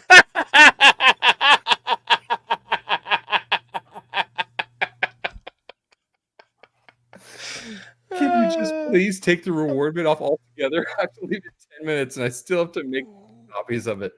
Lost. He just can't. And she goes, that will have to do. Oh my god. When the proper response, what should have been? What's your operating number? Boring conversation anyway. Luke, we're gonna have company! Oh my god. Okay. Sorry. It's just you being Oh my gosh. where you're from. I felt like you would. Oh no. I mean, if you're gonna be passive aggressive, that is the time and place to do the passive aggressive thing. Shannon, I'm glad I was sitting down when I read your email. I hope for David's sake that Shannon actually is deserving of such treatment.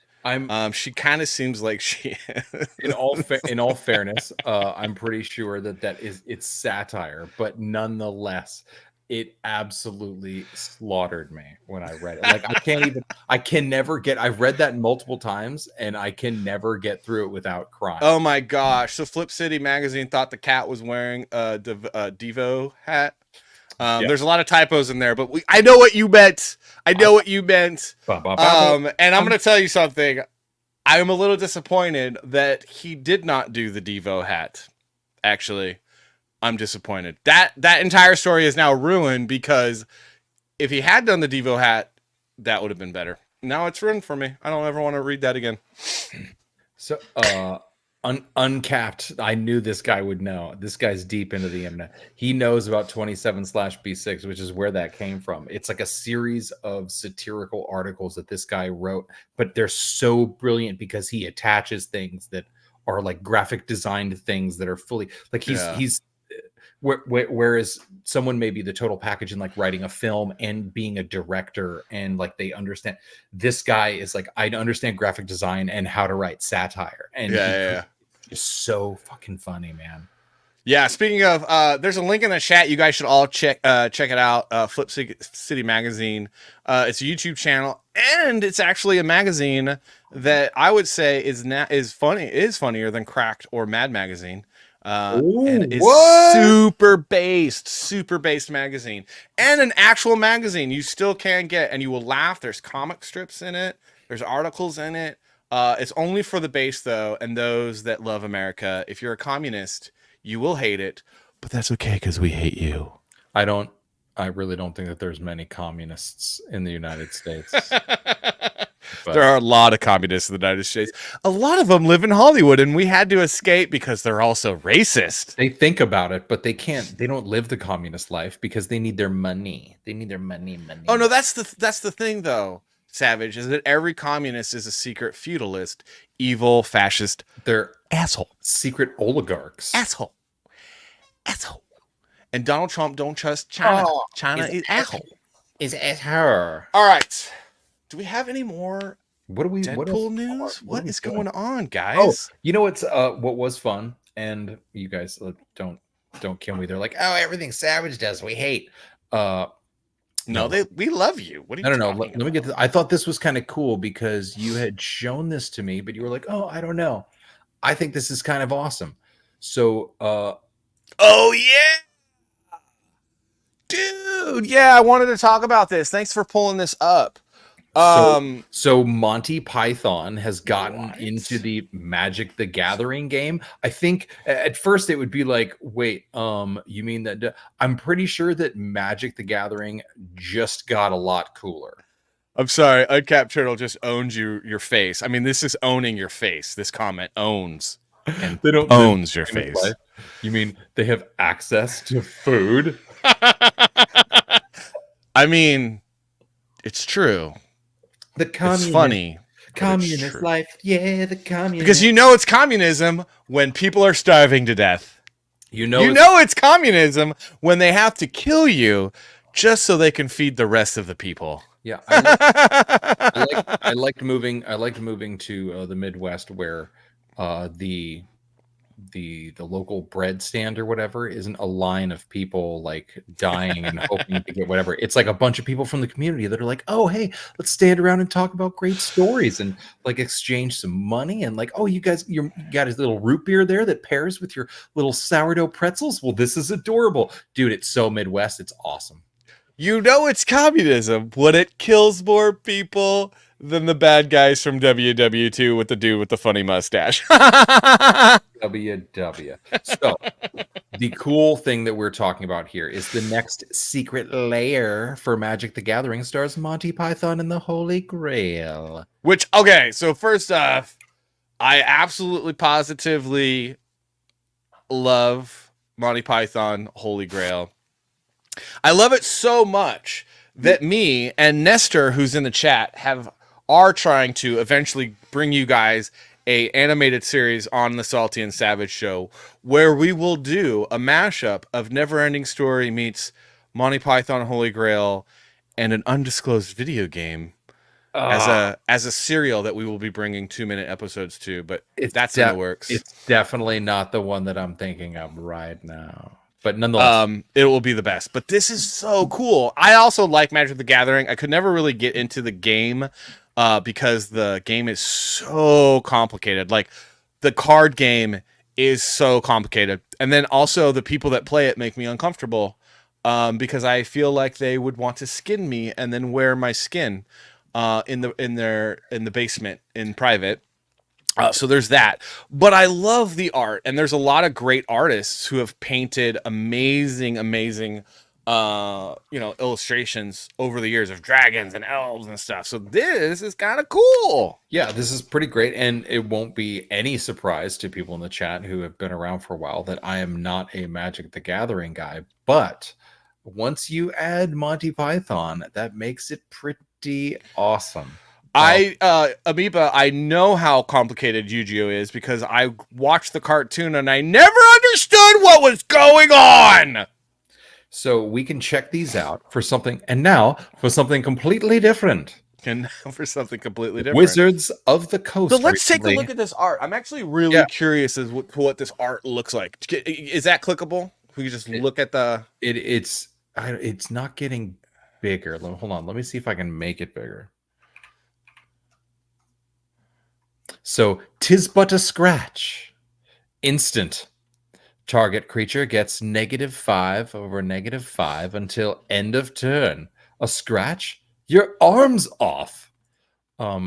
This is not bad. I mean, I'm pretty excited that this is going to be. Actually, I feel like the other article that we had showed that these were really like holographic, like super dope cards. Let me pull that up. Actually, let me pull that up. See if you can find that. But so yeah, there's a. Oh, I got it right here.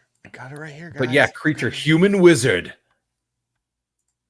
All right, you got the. We can hold on. We can ditch me, and we can see the holographic stuff because it's one thing that like okay, the artwork is like great, but once they print it on the card, there it is. That's the one. I don't know why I was having issues with some of my links here. So. Yeah, here we go. So we got secret layer. So there's the cards there. Uncapped WTF is a secret layer for Magic the Gathering of Juggalos. It's so good. So we have it here, and so I'm curious as I love the the metallic. I'm always a sucker for metallic printing. When I was a kid, any comic book with my favorite character, if it had metallic printing, I was like, I gotta mow a lawn so I can get that comic book.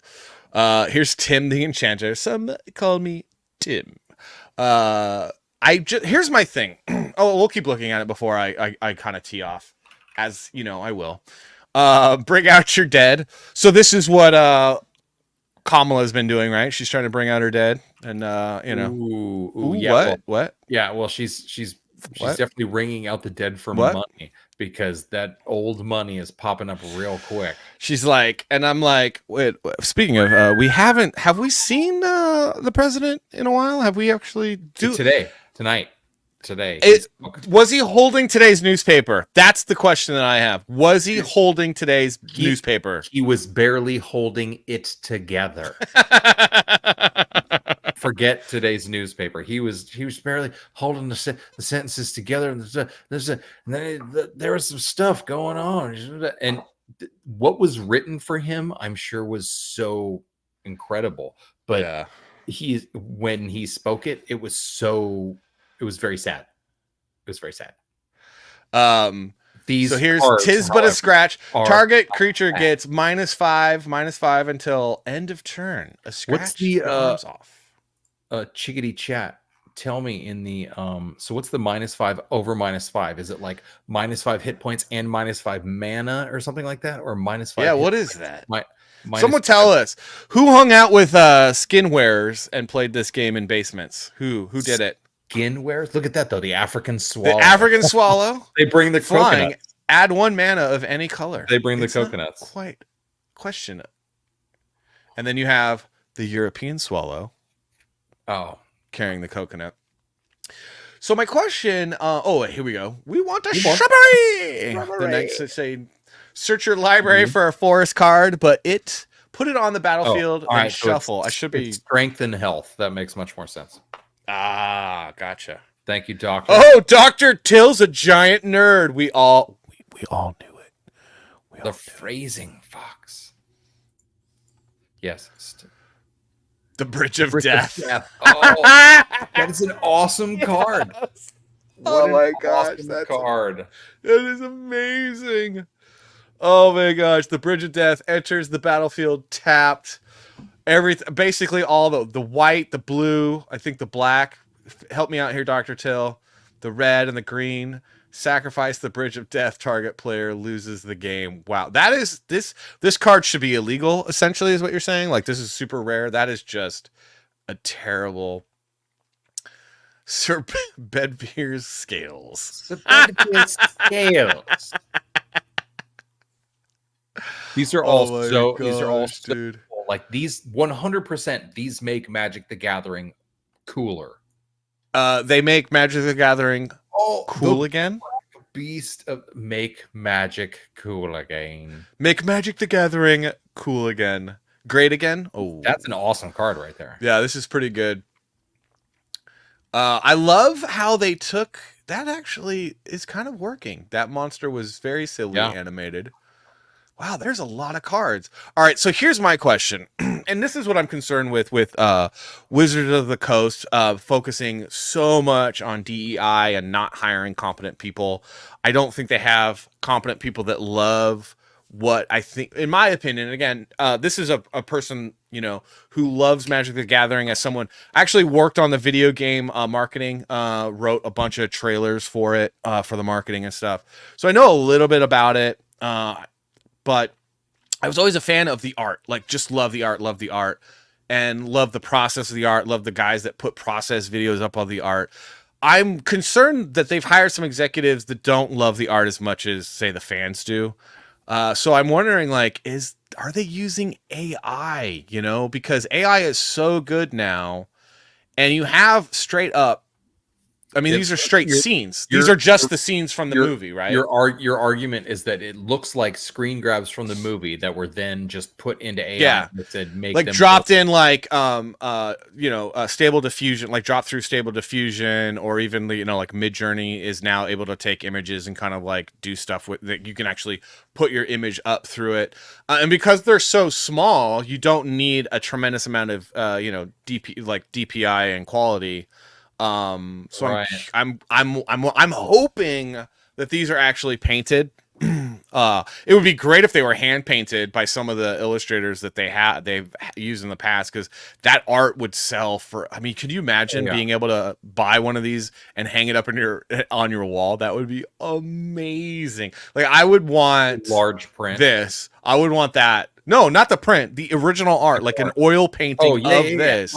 Yeah. Because some of this art, like back in the day, like actual guys like doing an acrylic or gouache or oil painting. Yeah. I'm just concerned that they're doing AI because the executives now are just saving so much money. They're like, just do it. Just put it through. But it's not even saving money. It's like straight up greed now. You have all these people and they're trying to make a name for themselves and they're like DEI hires and like there's no love there. They didn't get there on merit. You know, they got there because nepotism and DEI. And then they're like, oh, I got a great idea. We could save lots of money. We don't need to hire artists. We could just hire someone to do AI. Oh my God. Have you seen what the computers are doing these days? So why don't we just hire a kid that knows how to use the computer? Yeah. Why don't we just let the computer do it? Like, why would we, like, what do you have? Like what we used to have, like multiple bays of editors and like artists and graphic designers. And this. Yeah, they don't want to pay for any of that. They want to maximize profits. And as much as I'm a free market capitalist, I'm not a corporatist.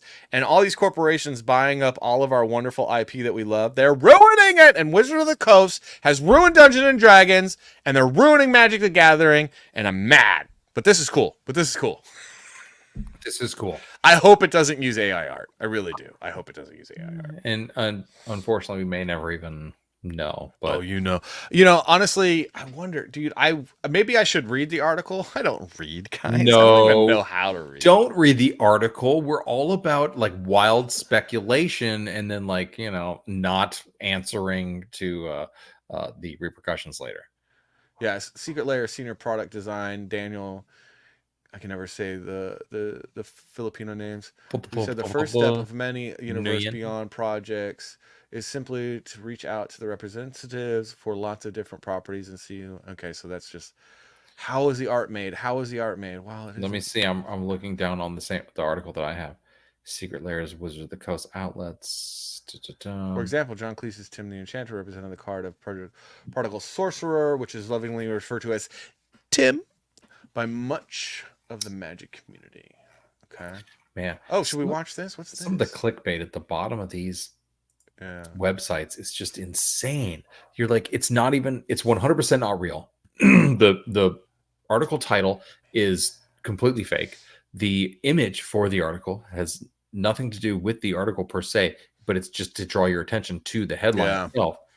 God, it is ridiculous. What is this? So that looked like that animation looked like some Secret of Nim something. What is that? It does. It looks like Secret of Nim. What is it? Like a Japanese, like Studio Ghibli style. Can you imagine? Oh, if Studio Ghibli did Secret of Nim, that'd be pretty dope. Okay, let's watch this. Let's just watch this. Hold on. Let's make it a little full screen or something like that. Yeah. Get a little something. Let's watch this for the people. Watch it for the people.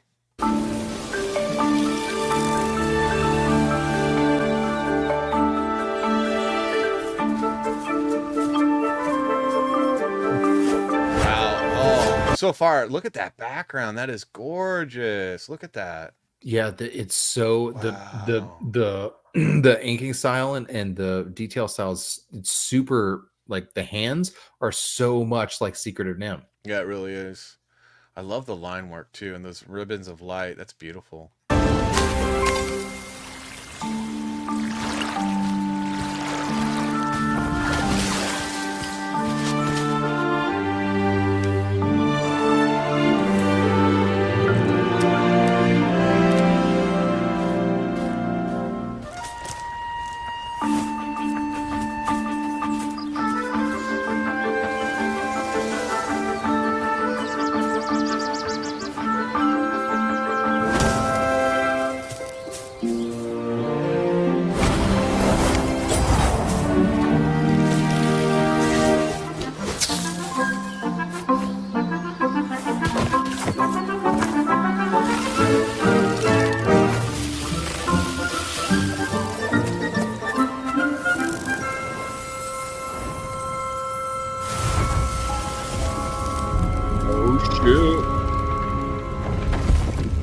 Okay, here we go.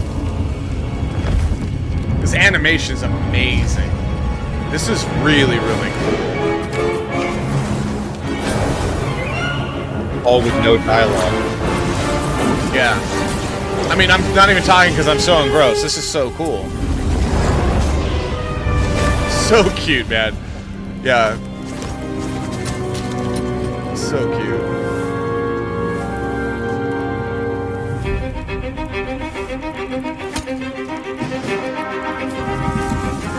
Uh-oh. Are we doing a Mary Sue? Are we doing a boss babe? Is this a boss babe? I am no man.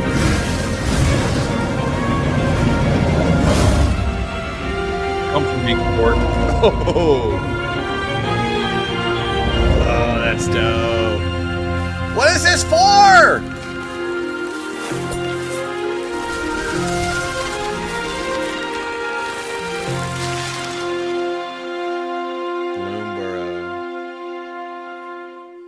Magic the Gathering. What is this?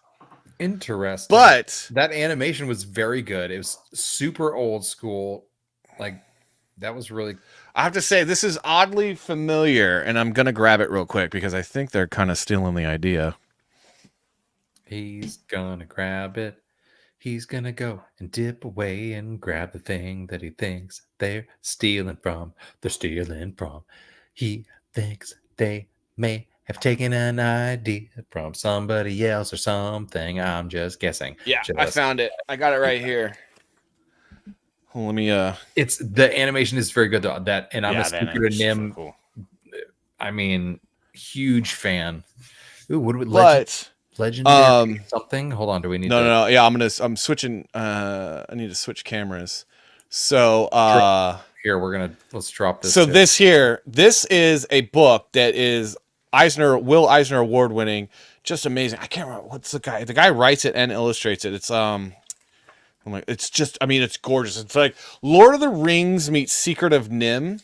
And it's really, really, really fun story. It's called Mouse Guard, Legend of the Guard. And it's got these mice and these, little different rodents and they ride like on rabbits and birds. And it's just gorgeously illustrated. Oh, that looks super cool. And this is the problem that I have with Wizards of the Coast right now, is that before it would be like Magic the Gathering, obviously very inspired by, I'll switch my camera back. Obviously very inspired by Dungeons and Dragons, but it's its own thing, right? Like Dungeons and Dragons is inspired by Lord of the Rings. But I was watching that and I'm like, dude, I've read this book.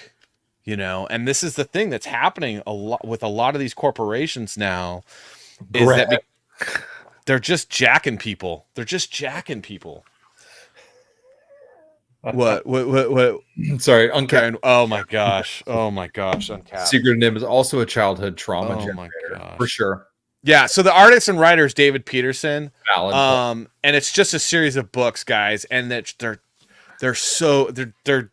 it's a really sweet story for like kids as well. I enjoyed it because I'm a giant child. But I was watching that and I was like, dude, this is freaking Mouse Guard. Yeah, with a little so it's like Secret of Nim with a little bit of Legend of Zelda tossed in there. Yeah. A little bit of it's good stuff. I like it. And if you don't like Legend of Zelda, I don't like it. Is that related to the Mice Templar? I think it might be, dude. Let me look that up real quick. That's a good question. The Mice Templar. Yes. No, it's not. It's not the same image. Interesting.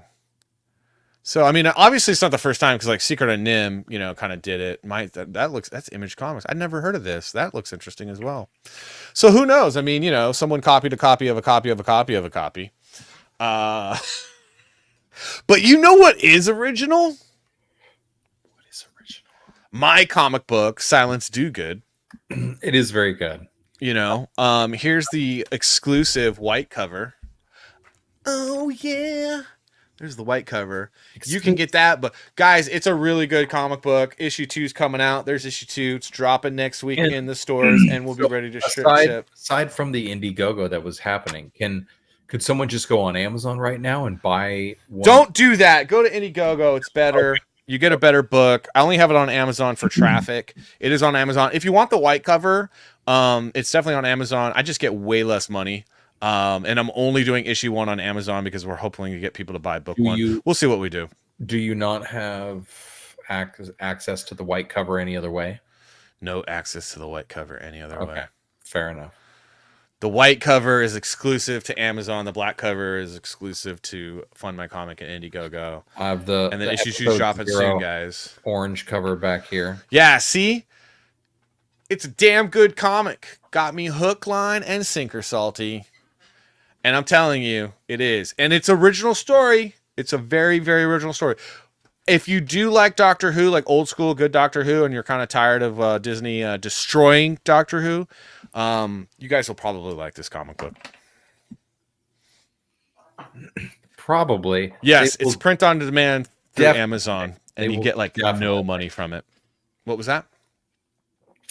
Not even probably. They will definitely like this comic book. This comic book is, I mean, and I say it, and I feel like it detracts from the quality of the comic book, but I'm a big fan of watching something like National Treasure, like just having all of that information and all of that great history and put into a fun adventure, you know, and it's legit history. It's not like they're just making up stuff and you know, jerking your chain. So reading this, and not to mention what the fact that you wrote this right before this incredible just burst of AI comes onto the scene. I know, right? It couldn't be more. It's like, crazy, perfectly man. timed. It's absolutely fantastic. There's a really cool scene in the book, and I'm just going to show it to you guys real quick. I don't want to spoil the whole thing. Oh, he's gonna. Oh, look out! Oh, he's gonna. Oh, what's he but does that look familiar? Oh my gosh! What? You should get it. It's really good. You should. You probably should get it. It's really good. Probably should get it. Does that look familiar, guys? Does that go to the Indiegogo? If you have to have all editions, you know, like figure it out. Oh, and so the book 1's coming out soon. Like, so we have issue 1, issue 2, issue 3, and then all 3 issues are going to be book 1, and book 1's going to be like a soft cover. And the soft covers are going to be great because we're going to have covers from Dan Lawless, Eric Weathers, and I'm doing a cover, and then we're going to have. I'm thinking about doing a white cover that's just blank, so people can make their own cover. So there'll be like 4 different covers for the soft cover for all 3 issues. The book 1, which is going to be basically a graphic novel.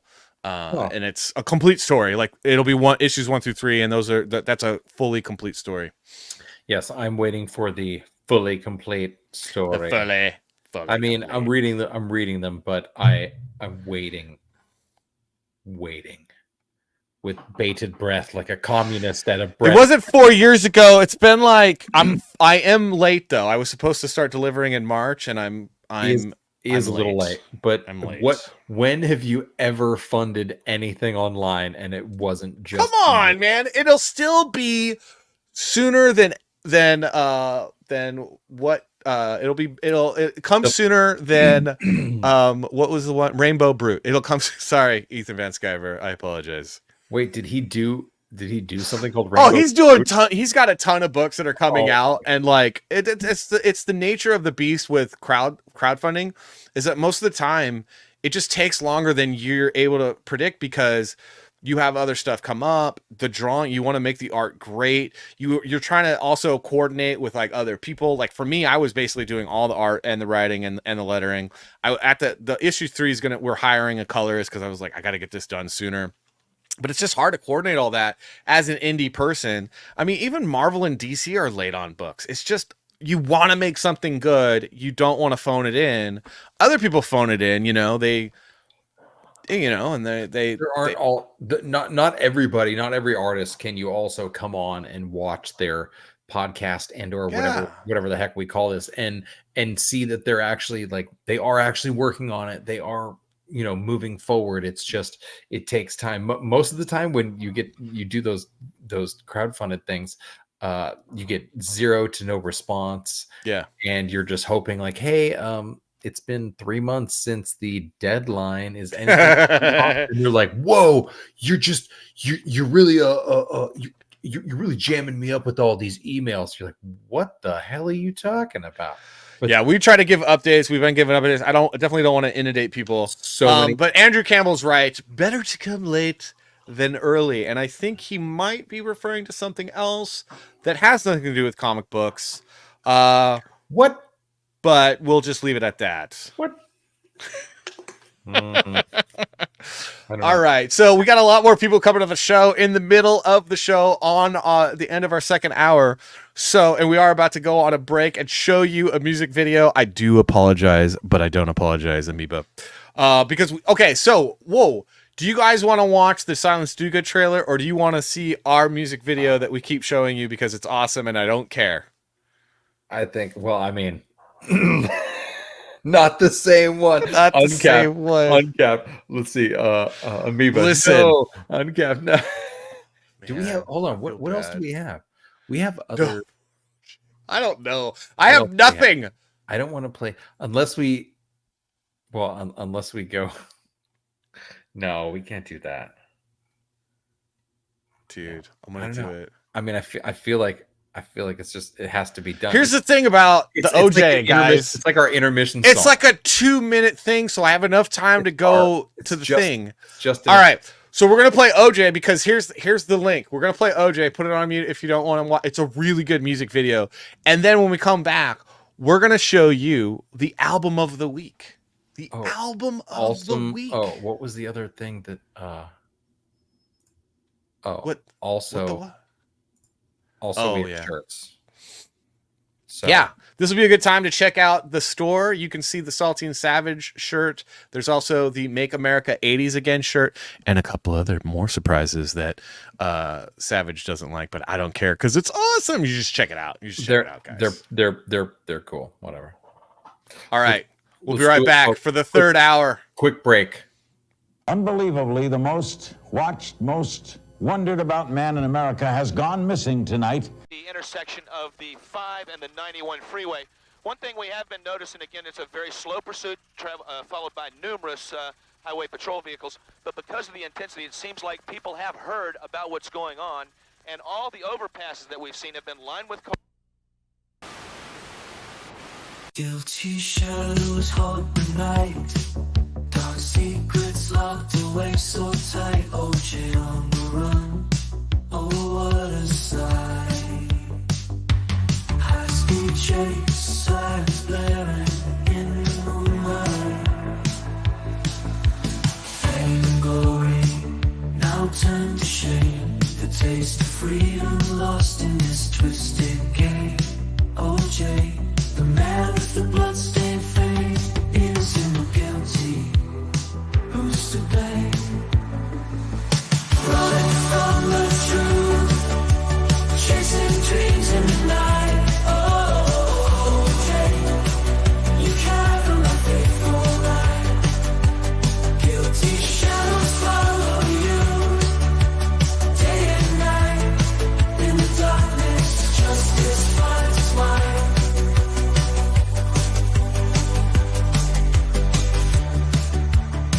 One of our LA affiliates. Police believe that O.J. Simpson is in that car. Okay. Police believe he is in that vehicle. 911, what are you reporting? This is AC. I have O.J. in the car. Fame and glory now turn to shame. The taste of freedom lost in this twisted game. OJ. The man with the blood. I'm sorry. You know what? How do you guys feel about this? If you want to see this music video in the future, we can show. Maybe we could show this music video if you guys want. Which one?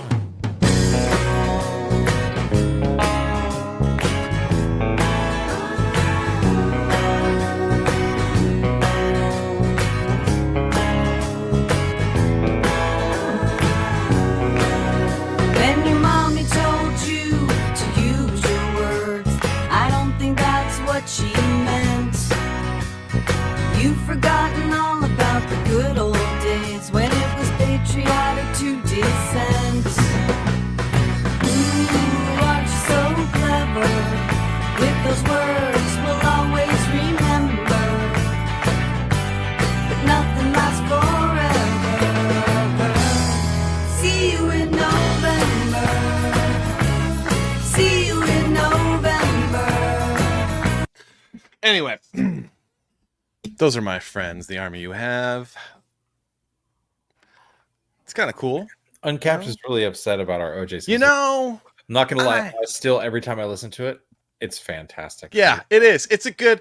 Yeah, whatever. I'm not a musician. I made music using AI. I'm super sorry. And I did because I wrote the lyrics. So I play my music for you, but you guys would probably judge super hard, and that just doesn't feel. Have you even seen my music video? I probably showed you my music video back in the day, right? I actually did a music video. I don't even know why I'm talking about it, because then I'm going to be forced to show it or something. Let's not show it. We'll show that in the future. But we could use it. We might be able to use it in the future as a bumper. People will hate it even more than OJ. Never mind. Terrible idea. So what are we working on? And see, we did. You know what time it is though? We promised. Oh, we did. We promised.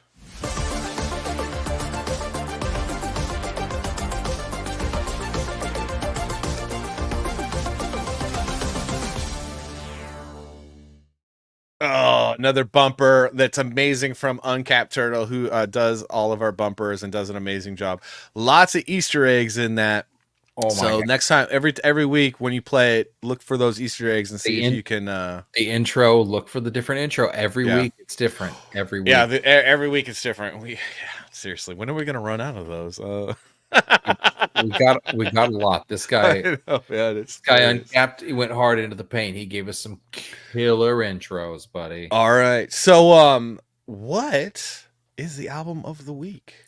Album of the week. So now, being that I have access to a complete record store, we get to go through and be like, oh, hey, I just send photos to Salty and be like, hey, what do we think's the album of the week? What do we think people need to know about? There's certain albums that are staples. There's certain albums that might be sleepers. Certain albums that maybe even it's just one song on the album that completely changed your life, but it wouldn't exist were it not for that album.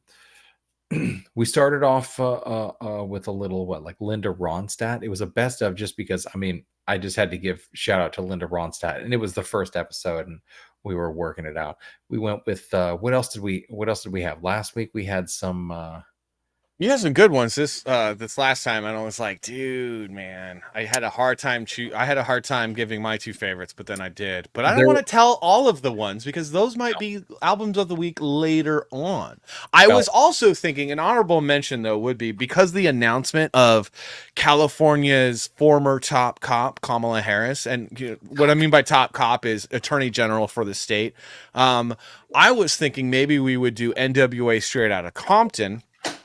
Because F the police and all the terrible things that she has done to the black community in California and just the poor community in general. Because Compton used to be a great, was at one time actually a nice city, and it got democrated, and now it's not even a place for NWA because it's been taken over by illegals. Look, they know better than you, okay?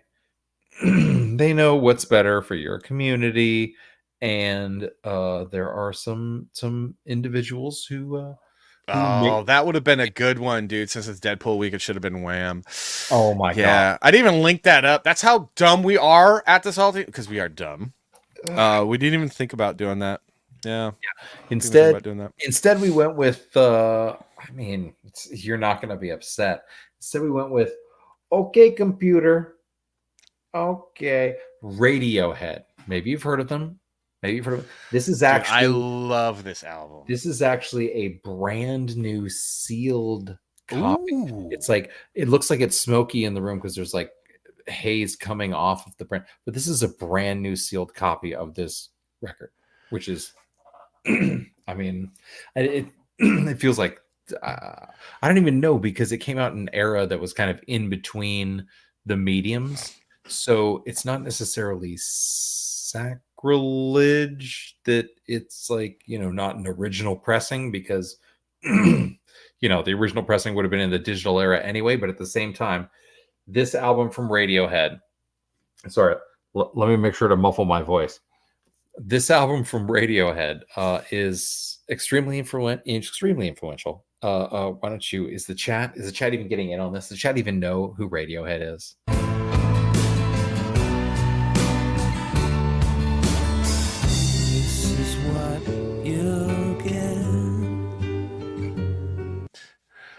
if you don't know that song, I feel bad for you because it's actually a really good song. I love Radiohead. I was a big fan of Radiohead, especially back in my clubbing days, where I was a club kid in the early 2000s. Loved Radiohead. Would listen to them as I got ready and put on my eyeliner. I loved Radiohead. So I wanted to pick this album. I wanted to pick one of the other albums, but I think we'll do that. This is just a good album. You guys should check it out. If you haven't checked it out, you should. It's good. It's just a really good, chill, mellow listen. Yeah, it doesn't have creep on it. It's not that album, but when you listen to this album as you should listen to albums, which is from start to finish, you realize you know what? We know who they are. We just don't care. That's fair. That's Andrew Campbell, that's fair. Okay. That's fair. I'm just gonna go ahead and even with her, I feel like all those British people like put so much weight into, just so much weight. They're like, oh my god, they're so good. Like the Coldplay and well, U2's Irish, but the calling you a creep. Look, I'm drug free since 2003. Okay, so no shrooms will be had while listening to this album.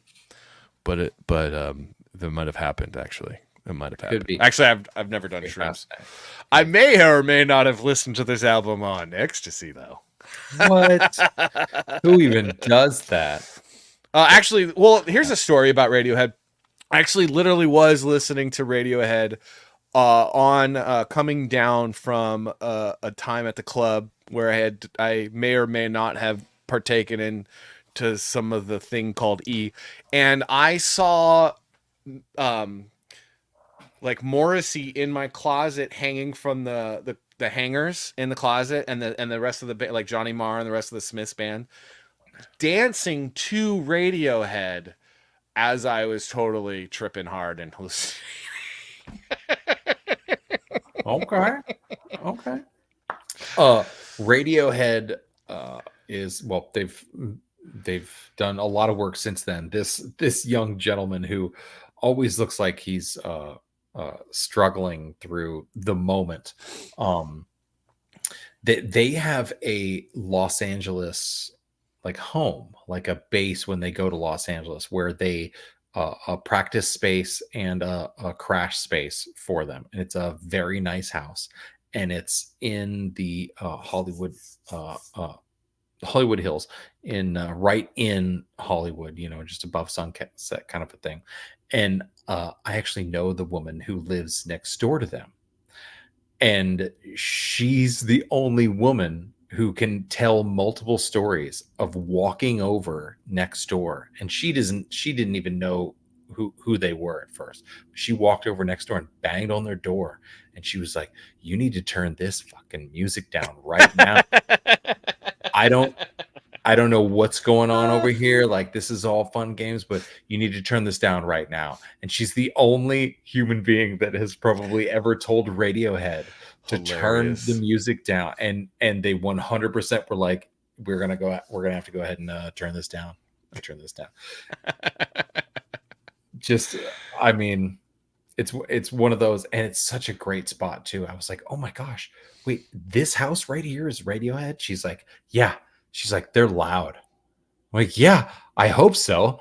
God, I wish it's like if a metalhead, discovered that he lived next to like Slayer's practice space, or a jazz head. It's like, oh man, this is Miles Davis's old recording studio. Like, it's like all of a sudden you're like, wait, Radiohead lives and plays here?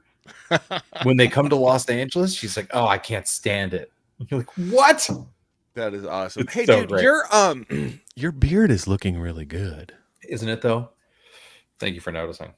I grew my beard's looking really good. You know why our beards look good? It's because of this Beard Balm. The shirt that he's wearing, you guys, it's really good Beard Balm.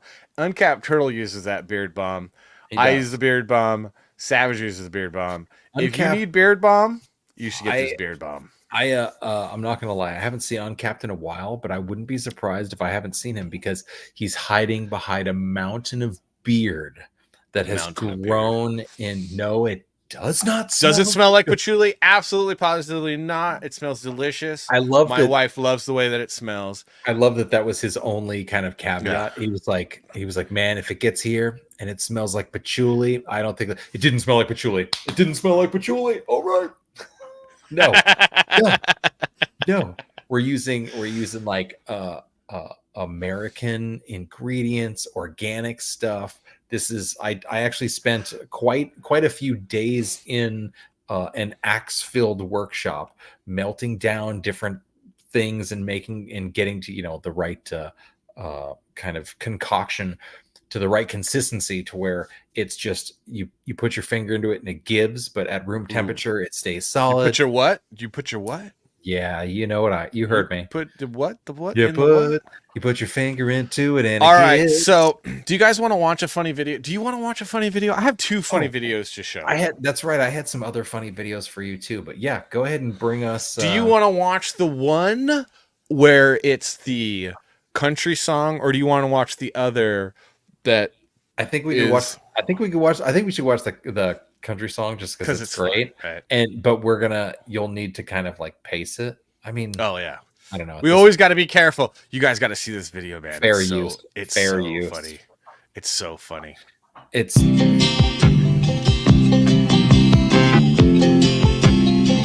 just a good old boy. These man. Guys. And the best part is they're like totally. Yep. It's up. Never meaning no harm. Beats all you never saw. Dude, so I loved watching this show growing up as a kid. It was one of the shows that would be on after school on the reruns. Yes, it would always be. Dude, it's so great that there's an entire generation of of TV shows that weren't necessarily weren't necessarily made like when we were kids. They were made earlier. Yeah. They were always on. Dukes of Hazzard, A-Team, Airwolf. Like these shows were just always on. So the funny thing is that the South looks familiar. Those look like the California hills. It looks like, I don't know, like the areas above Burbank or just outside of Lancaster. Yeah, it's like Castaic area up there. Ooh. Or that golf. You never saw been in trouble with the law since the day they were born. Straightening the curves, flattening the hills. Oh my gosh. Oh, and I love this song, man. I absolutely I like how love this song. what's really funny is that Melania is even in this. Because she's like, know. I want nothing to do with any of this. Someday the mountain might get them, but the law never will. I love the freaking dog. It's oh my gosh. Oh, she's the dog. Oh wow. That's kind of accurate. Oh wow. Sorry. It's really it's funny. It's funny. So apparently she's the bitch. It's no. Making their way. The only way. R.I.P. Rip. I'm sorry. Gosh, I don't care what you say, Savage. When I was a kid and Salty Papa long went to bed, but I read The Way Things Ought to Be when I was in 4th grade, and I've been a fan ever since. They know how. That's just a little bit more than the law will allow. I have no idea who that guy was. Just a good old boy. when you're like, wait, who's Boss Hogg? Who's Boss Hogg? Who's Boss Hogg though? What were you gonna say? Oh, when I used to for a while I had a just out of high school into junior college, I had a 68 Ford pickup. It had the original, it was my dad's old pickup truck. It had the original AM radio, just AM radio. And I would drive that over to junior college. It was like from the Napa Valley. I'd drive down from where we were across the valley. But the commute radio that I would listen to, because it was just AM for a long time, was Rush, because he was just so fascinating. Like I didn't necessarily agree with everything the guy said, but oh my gosh. Well, it wasn't just fascinating, it was entertaining. To the entertainer to the max. And I ended up, ironically, getting into radio. And I thought it was so fascinating. Everything that he did was he was so good. He was so good. He knew exactly what he was doing. He knew the power of his voice. He knew the power of inflection. He knew the power of pause. All that stuff. He invented the entire No, he did. I mean, he really did. And he's the reason. Didn't necessarily agree with the guy, but I listened to him because he was so good. Well, the funny part is that the older that you get, the more you actually do agree with him. That's the funny part, Savage, is that like when you and I talk, I'm like, bro, you don't even get it yet because you're still watching all that garbage TV, dude. Just unplug already. Just unplug. You're still watching. Wouldn't change if they could. So, okay. Oh my gosh. I have lived in the South now. I've lived in the South for almost 3 years now. Dude, there's always a pile of dirt. I have never There's always a pile of dirt. No, there's always a pile of dirt, but I've never seen a ramp just conveniently there on the road yet. I have yet to see the ramp. There is always a ramp pile of dirt there. Come on. No, there's not. There's not. In the system like a two modern day Robin Hood. Oh my gosh. That's the best part right there. Oh my That's the best part right there. Right there. We don't all agree with this message, but at the same time, it's the best part. That video was hilarious. I agree with you. And whoever that is, Dilly, he did a great job. Oh, he did it's great. Like it's great. some the face, they were all very good. Right, there was a video that I wanted to share with you. Let me make sure I don't share the wrong video. We don't want that to happen. Yes. Don't Here we share go. the wrong video.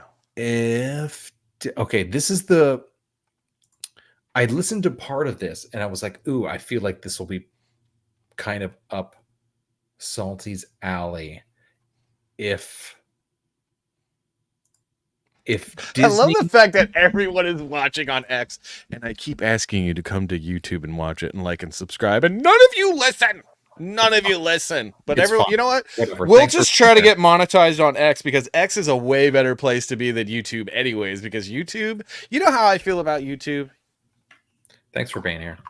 No, but you know how I feel about YouTube? Yeah, I know. Go on. Thank you. I was like, yeah, I was waiting for it. Susan Wojcicki, yeah. She's just okay. So hold on. I'm going to share the screen, and it is if Disney wrote Revenge of the Sith. Let me see. If Disney wrote Revenge of the Sith, oh, this is going to be so bad. So hilarious. Let's see. Master, I know this may sound conspiratorial, but I believe the Jedi Council have been colluding against me. The face. Colluding against me. Another conspiracy theory, Anakin. Next you'll be saying that the destruction of the Death Star was an inside job. But the Death Star hasn't even been invented yet. We're being written by Disney now, Anakin. Lore accuracy doesn't matter anymore. Oh. It's true. It's true. Yes, sorry, I forgot. Well, out with it then. Let's hear this new conspiracy theory of yours. Master, the Council have been overlooking my accomplishments. I defeat Count Dooku, and yet they give Master Windu a place on the Jedi Council and not me. It's unfair. Anakin. Sweet retarded Anakin. That's not a conspiracy. Sweet retarded Anakin. Oh, the faces are so ridiculous. It's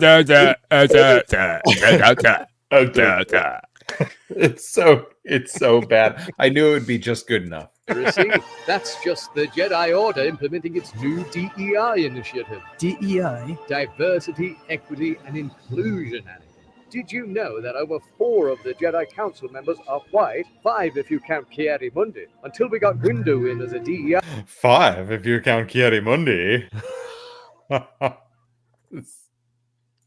Until we got Windu in as a DEI hire, there was 0 black council members. Well, if diversity on the council is so important to you, why don't you resign your seat and give it to a black Jedi? Well, because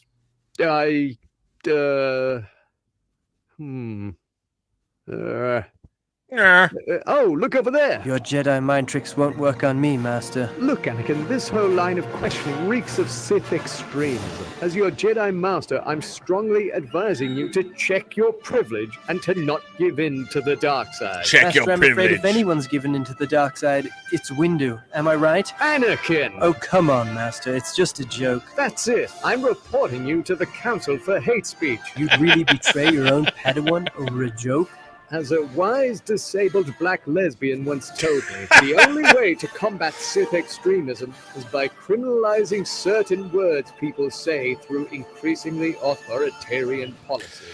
Master, Now, I know that's not really far from how Acolyte ended up being, where it was just a lot of pointless dialogue that didn't go anywhere or move the story along and just dragged and dragged and dragged. I mean, granted, here's the thing though about when what do you mean? I'm super. Hold on. I just took my shirt off and then put it back on and took a after I took a bath. Yeah. And then you're gonna hold the lightsaber and we're gonna talk super close. What do you mean? That's not real filmmaking. But I mean, here's my problem though with conservatives trying to do satire is they don't do it well. Like conservatives do satire about as well as leftists meme. You know what I mean? Because it's always like a good point. That's a good point. You know, like the left can't meme, but the right can't do satire. Not like at quite. all. I see what you're saying. Yeah, there's a. I'm sorry. There is a rift. There is a rift, but there was something. Yeah. There was a gem in there that I knew was good enough for the Salty and Savage show. Those faces. Well, I mean, the bar is very low on the Salty and Savage show. Like, I mean, come on. I mean, we'll watch anything, you know, like I don't care. We just watched the, you know, freaking. Despite being less than 1.5% of the galactic population, Yoda's race makes up 12% of the Jedi Council. See, that's funny. That's funny.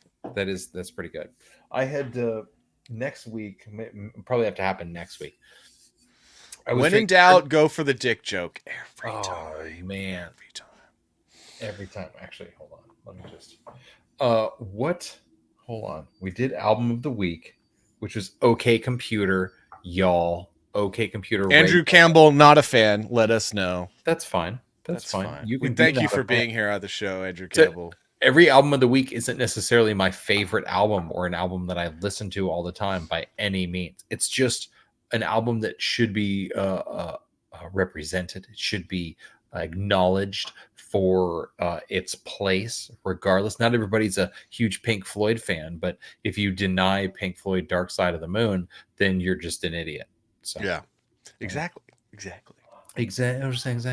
So what I don't know, man. I think we did pretty good for a non-Star Wars week because it's over. You know what we do have coming up? Maybe let's talk about a little bit what we do have coming up and see what the chat thinks, because we still got a lot of people in the chat. So we have The Boys has just dropped its season 4. I have a lot of feelings on it. Savage hasn't watched it yet. I don't know how you guys feel about The Boys. I got a lot to say about it. It's Cobra Kai's being released every week.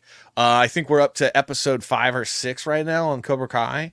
That seems interesting. What season is that? Season 4 or 5? Season 6, man. Season 6. Oh my god. Oh, and we do have Deadpool, so we're gonna be watching. I'm gonna be going to the movies this week to go see Deadpool. Wolverine. This is an important question, I guess. Yeah. What movies do I need to have seen to understand this new Deadpool? I've seen all the way up to Logan in the Wolverine saga. Yeah. I've seen Deadpool 1 and 2, but I haven't seen any of like the latest Marvel stuff where they do more into the, although I saw the first season of Loki, so I know what the TVA or the TVA. I know what they are, but is there anything else that I need that I absolutely have to know? I honestly think that, well, first off, what I think 1 and 2 should be fine. We'll see. Yeah, I think 1 and 2 should be fine. The way that they've been writing the movies, you haven't really needed to be plugged into the Marvel universe. I think the most that you would need to see is probably Loki season 1 and or 2. which I don't even think you'll need to see season 2 to watch it. That's my guess. That's gonna be my guess. Season 1 was pretty fun, but by the time they got to season 2 of Loki, like 3 or 4 or 5 other Marvel movies had happened, so I was already but then all the Deadpool movies, like Simply Green says, it's mostly separate. All the Deadpool movies have been completely separate because you think about it, it's like they can't even. Yeah, they're just like they're like, look, we're gonna stay kind of like associated with what's going on, but we're gonna go ahead and do what we want to do because everybody's okay with that. And everyone's like, yeah, that's fine. Yeah. Oh my gosh. Also, the Marvels. Yeah, I have not watched the Marvels. I don't know. Please tell me that I don't have to watch the Marvels. What's happening? The Marvels? There's a video that I'm supposed to look at from Uncapped Turtle. Please tell me I don't have to watch the Marvels. Or the Eternals. Jesus. I don't want to watch the Eternals. A few Easter eggs, but that's about it. All right, fair enough. I appreciate all the updates. Actually, I genuinely do. I don't. I'm like, can I go watch this movie? I mean, I'll just make. Oh my gosh, dude! That my lady has seen, because I know she's seen one. I'll make sure she's seen 2, and past that, the jokes are going to be just fine. What's happening? Oh, he's watching. Hold on. I'm trying to like Uncap keeps sending me DMs, and I'm like, bro, what are you sending me? Hey, what are you sending me? Uncap's always slipping into the DMs. Oh, he's always slipping in my DMs. I like it when he's not into 13, into 30-year-olds. He's into them. Wait, what? 30-year-olds, dude. Wait, what? I'm into Donnie. You're out of your element, Donnie. All right. Well, are you calling it? Are you calling it? I mean, is there anything else to talk about? I don't know. I don't have much else. I'm just like, I don't know. Kind of. It's the 3-hour show has gone from a 3-hour show to a 2.5-hour show. I'm kind of enjoying just being here. How many microphones do you have and need?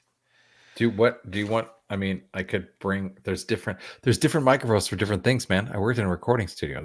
This is a voice microphone. This is a voice if you're on stage microphone. This is if you're a prissy on stage, or if you want to mic and amp on stage. This is okay. Never mind. And this is the microphone I talk into when you want me to shut up. Oh, I don't care. And there we go. And I got to finish my thought about what to watch next. So I want to know if the chat, or maybe leave a comment down in the comment. You could also DM me at Salty Draws what you guys actually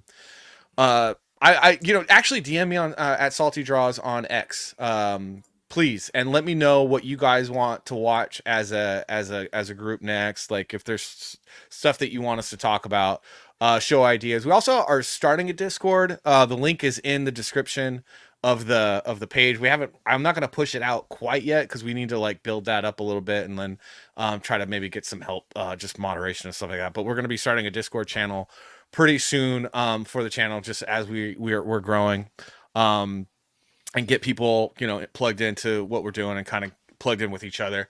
We want the Discord to kind of be a place for collaboration as well. So like Amoeba Artstorm's a really great artist, available for hire on stuff, and things like that. So we want people to be able to like, hey, I need some art or I need this or that, and you guys can connect. Like I know we got a couple people with shows and stuff, and they might need art, and it might be a great place. I don't know, for worlds to collide, I guess.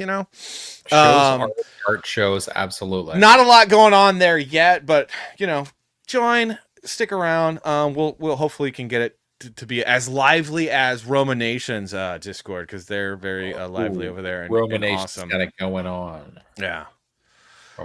So anyway, and so let us know. I would love to know like what, because there's like Cobra Kai I'm really interested in and kind of want to talk about that. The Boys I just finished watching.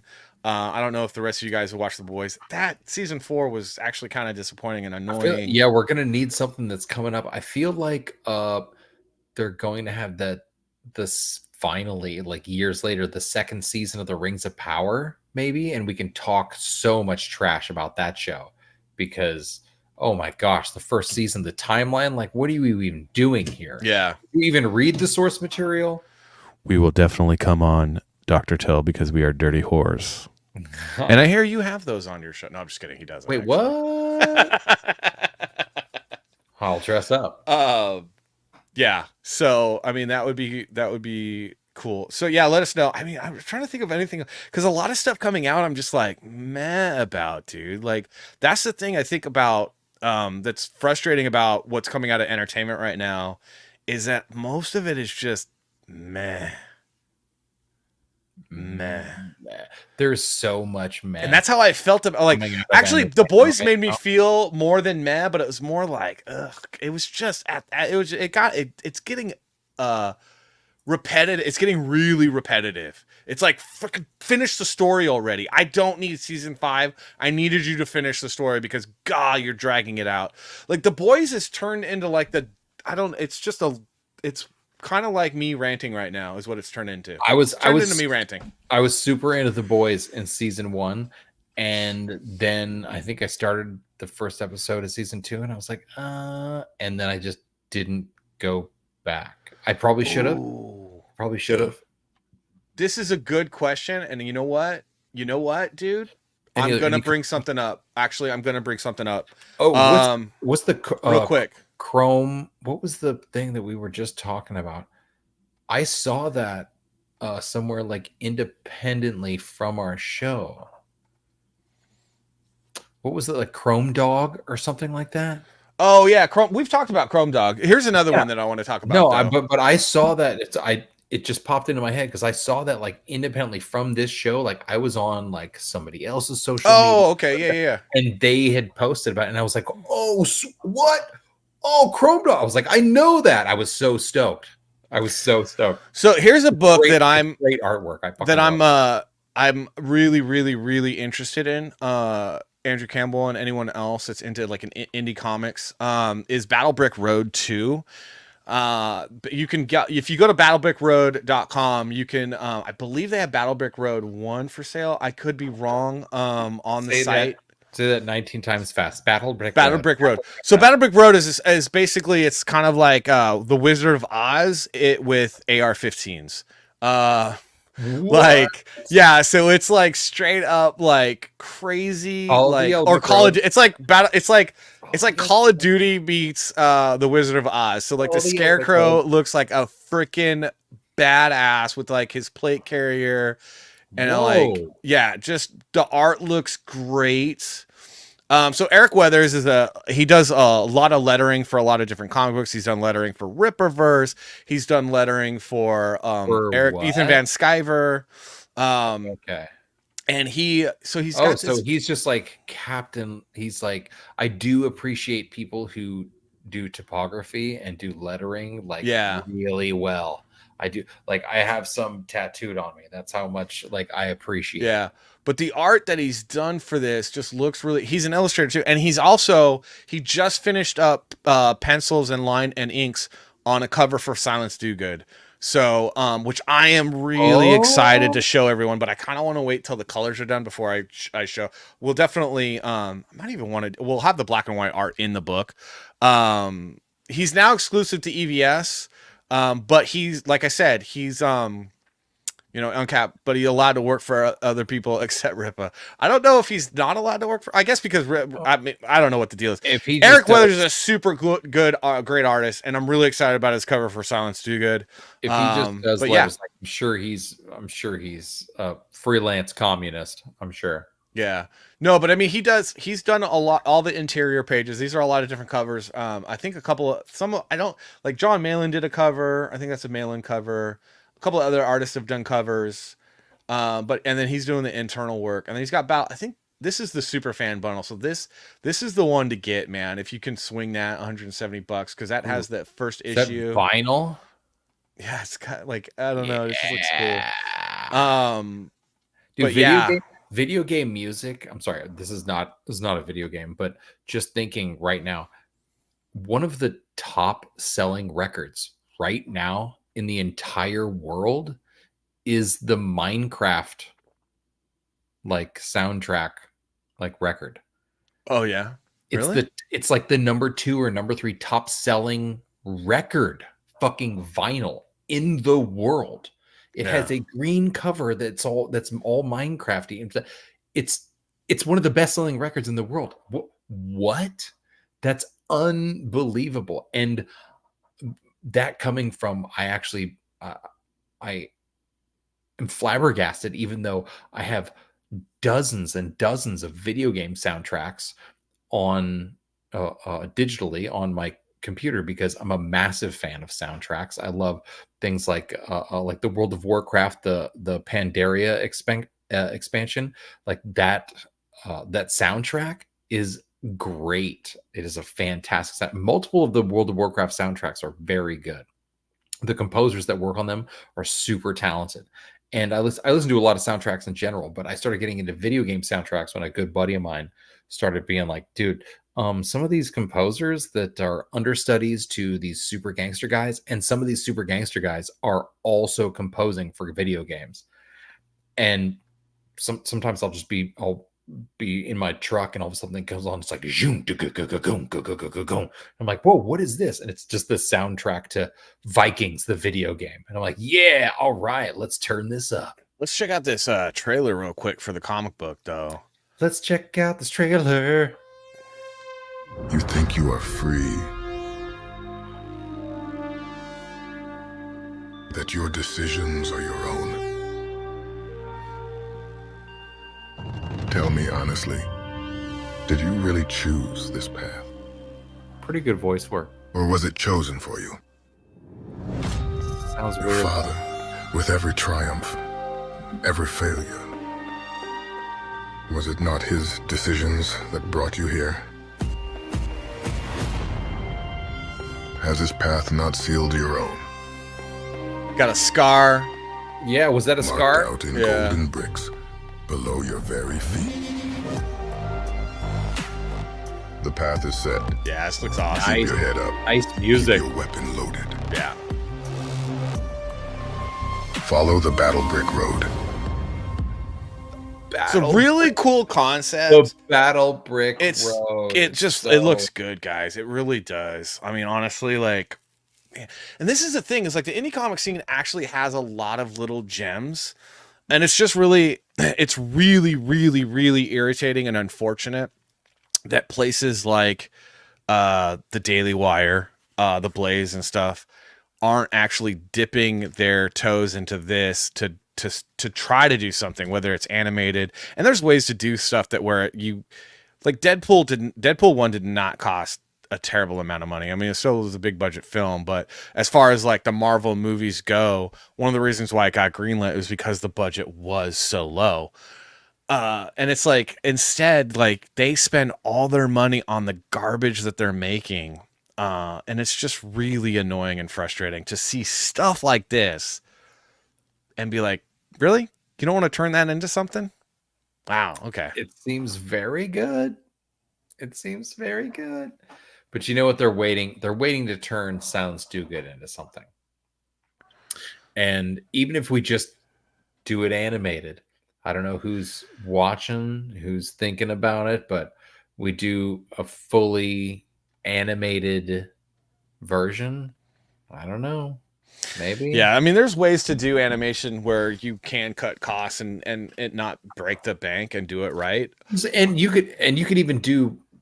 I mean, there are old school things where it was just the movement of cells across the screen. Like it wasn't even necessarily animated per se, but I feel like Silence is just waiting for it. I cannot wait for the third one to come out, for everyone to complete the thing. I feel like it's going to be a thing. I feel like the chat knows it's going to be a thing. And I feel like this is all building up to a crazy finish where a voiceover does an incredible intro to your movie that's coming out. And then you laugh at Hollywood and take all of their money. Ooh, I mean, that trailer right there was that was a really, really good trailer. In fact, I need to hit up Eric Weathers and see who did his trailer, because very well done. Very well done. It was simple. It's almost as good as my trailer. It's almost as good as my trailer. It was, but I think I want to do a trailer with voiceover, you know? The thing is, it was done. It was very simple, but it was done well. Like the impact. And that's the thing. So proper music helps. Music is so important. Music is important. I'm looking up something real quick because I want people to see, and I want to I think the last thing that looking up something. Yeah. Well, there's just so. Hey guys, by the way, don't forget that I make this ridiculous beard balm stuff. There might be a link somewhere in a place somewhere, but you just take a little pea-sized amount, rub it in your hands, rub it around. Why? And then you're moisturized, and everybody's super entertained by this right now. Look here, I'm gonna even make my mustache come out like a weirdo from old school Hollywood. Zoing. All right, I got it. We got to watch this. All right, so you just saw a really cool trailer, which was really, really cool and got me really wanting to dive into that world. I got mine. I think mine's really, really good. When you read it, let me know what you think. I'm really proud of it. But this is what conservatives are making right now, and is it a little? Oh yeah.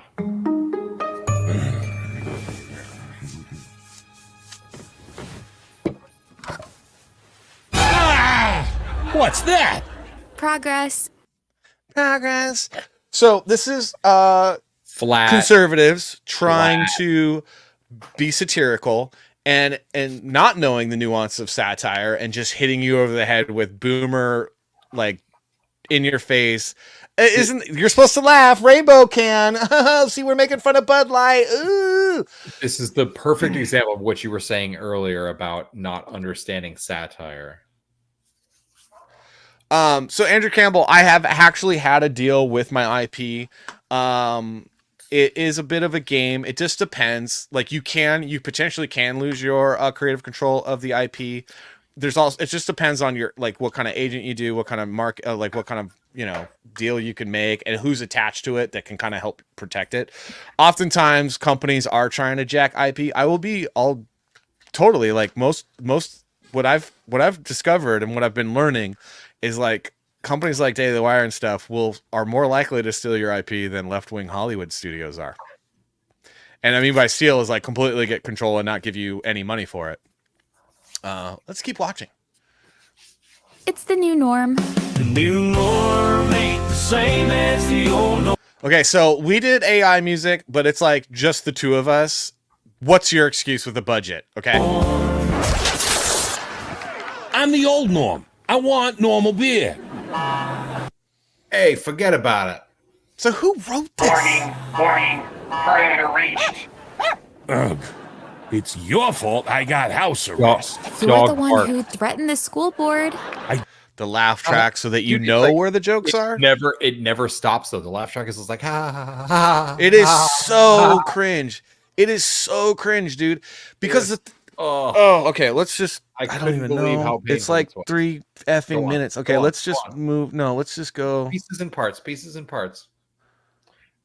Okay, here's the okay. So here's the thing. So we have the dad, we have the daughter. Oh, Janice. What's that? All right, so here's number one, okay?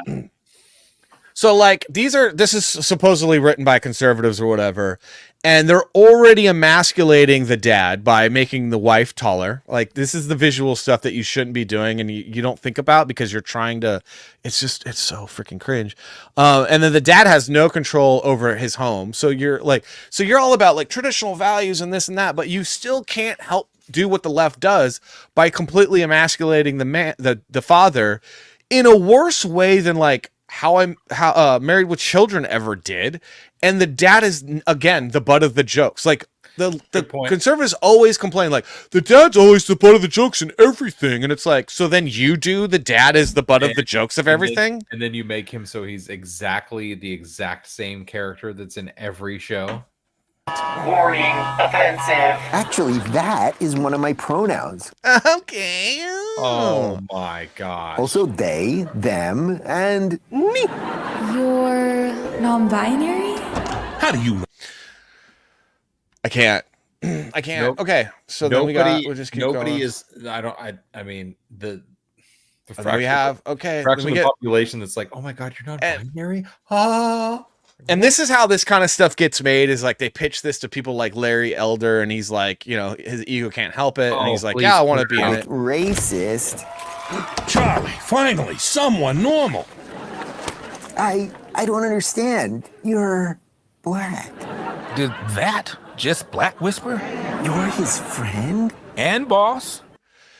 And there you go. This is one of the things that drives me nuts about conservatives. They can't help but try to be like, we like black people too, and we will put black people in positions of authority just like you want to, but it's different and it's like, dude, you guys have your own affirmative action. Like Eric July would not be a thing without conservative affirmative action. He wouldn't be a thing. Because Eric July is where he's at because white people can be like, oh, look, I got a cool black libertarian friend. Ooh, look at this, you know? And so the guy gets just like, and he's talentless and obnoxious and, it drives me crazy. It's like, guys, stop. What you need to do is just tell a good story. Stop trying to shove your jokes into everything because they're not funny.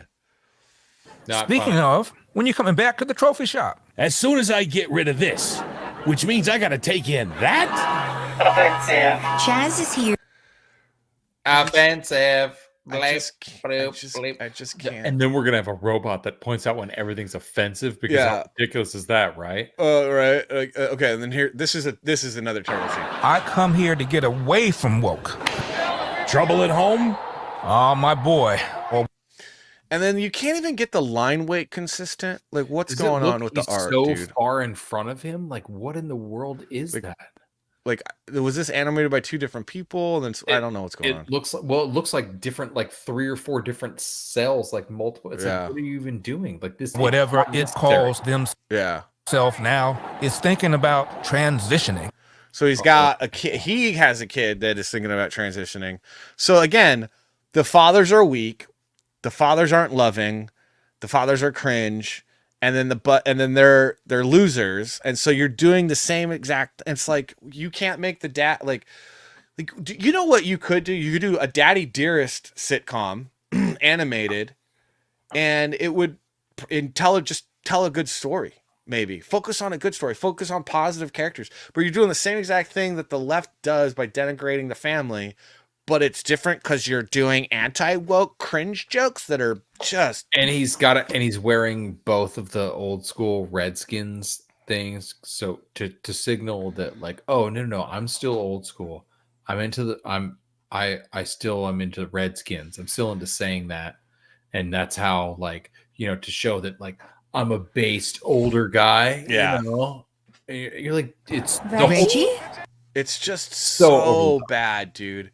And it's like the first, this is the first animated show on X. It's like supposed to be this big thing. And it's like, you guys could have done anything. And again, they could have dipped into any of the indie comics that are being made by guys that are not woke dudes that can't work in comics anymore because they're outspoken about voting for Trump or whatever. And you could have been like, dude, let's make your thing an animated series or what have you, or even write something new and good with some comedians that are actually funny and can do something. And instead it's like, oh, it's just so frustrating. It's so cringe, I got something else it's that so cringe. I got something else that I saw on X, and you might appreciate this. So, dude, no, wait, real quick. Simply Green says, whatever you think of Tim Allen, Last Man Standing was decent. It was actually decent because I like Tim Allen. Yeah, that was actually a decent sitcom. I like Tim Allen. I like Home Improvement. I like watching old episodes of Home Improvement because they're great. Yeah. Because they're great. So this is a solid thing that I saw, and you'll love when I do a little reveal on here. So One Has Got to Go, and all of their movies. Yeah, that's easy. So we have, this is okay. Now I feel like to you and I, this is very easy. Seth Rogen, Adam Sandler, Jim Carrey, Will Ferrell. I think the chat will all show right up, and we'll give them just a couple seconds. So One's Got to Go. I don't want political force feeding from the left or the right. Give me something original that reminds me of my childhood without making cheap fanfics of old storylines. Thank you. And just because I make a reference to Thundercats or a reference to something that's old or like you don't need a laugh track to go underneath that. No. It should be actually a funny reference for someone to genuinely laugh at. This isn't the Big Bang Theory where it's like, oh, I said the word Thundercats or He-Man and people go, ha ha ha. It's like, no, wait, what are you laughing at? Well, the laugh track, I mean, well, the show laughed. It's like, yeah, the show laughed. The show is the only one that laughed. All right, so I'm pretty sure that everyone's on the same page. Yeah. So obvious, dude. It's very obvious. And where I got this was from, you guessed it, that Star Wars girl, Seth Rogen, easily. Thundercats did not age well. Sorry. Thundercats did not. Yeah, age well, dude. Seth Rogen. And do you know why that everyone is saying Seth Rogen? Easily. Do you know why everyone's saying it? Because he is the worst. And he's such a cringe guy. He's so self-righteous. And the worst part about it all is that list of guys right there, 3 of those guys got into the roles that they got into by being really, really talented people. They came from kind of obscurity, just had a really raw talent, and then worked their tails off. Will Ferrell wasn't like a cheapskate. He did go to USC and everything. He wasn't like, but he got there again through merit and connecting with people at USC. But at the same time, like he had to go through all the ropes and make his way to SNL and for everyone to fall in love with him. And we all know how that ended up. And Seth Rogen's where he's at because he had a relative working at a studio that got him the gig on Freaks and Geeks. He has it's unearned. It's just everything that his entire life is unearned. He has a number of funny roles, and it's great, but absolutely this is so I saw this and I was like, is there anybody who has any question? I mean, is there anybody who has any question that who needs to go here? Because there are those really good questions where someone's like, oh, okay, Billy Joel or Billy Idol, one of them and all of their music has to go forever. And you're like, oh. Normally when I see these two, it's usually like like a show or like types of food or whatever. And my response is always, F you, this is America. I get to have it all. I won't. However, this one I will participate. Seth Rogen's got to go, man. Seth Rogen's got to go. Fair enough. F that dude. Are you we are no longer fair use. I watched Thundercats. My kids recently did not age well. Yeah, you were just saying that. It's interesting. It's interesting nonetheless. But they're trying. Oh my gosh, the worst thing is when you just hit the internet and it's like, oh, the so and so is now being, tested for the role of Chitara, and you're like, no, I'm done. I'm just gonna shut off the internet today. I've had enough. I don't think well, we were able to drag it all out. Oh my god, for 3 hours. Oh my god, we strung it out to 3 hours. People.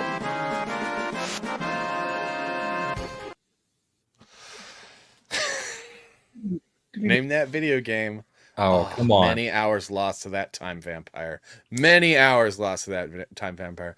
Well, I do really appreciate everyone being here. We had a bunch of people watching on X. That was great. We had some people watching on. You guys should come over to the YouTube though, because the chat's a lot better. Because X needs to figure out how the chat should work, man. Yeah, because it's not very conducive to what goes on here. The chat is having a ball over here on YouTube. Yeah, and X is like, "Oh, hey, we're watching you guys, and we're talking, we're yelling at the screen, but nothing seems to happen." So weird. Yes, the Baron. Listen to the Baron. Before you leave, make sure to hit the like and subscribe button. And if you're watching on X, we would love you guys to visit us on YouTube and give us some views if you can, and hit the like and subscribe button. We appreciate you guys being here. We love doing this show for you, and hopefully we will be able to continue to do it because it's a lot of fun for us. We do really love this. This is actually a blast. Every Wednesday night we're doing this. We're going to try to add maybe a Monday night with a video game element or an interview element. We'll see. And it could be just complete off the cuff, no planning, no nothing, which is sometimes what we're better at. But we'll see. Thank you guys so much. Thanks for being here. Thanks for coming. And we will see you next week. Same time, same channel, all that crap. And all that great stuff. We're going to leave you with our incredible, I mean, we got music, we got intros, we got outros. We're going to leave you with our dope theme song, Salty and Savage. Peace out, y'all. We appreciate it.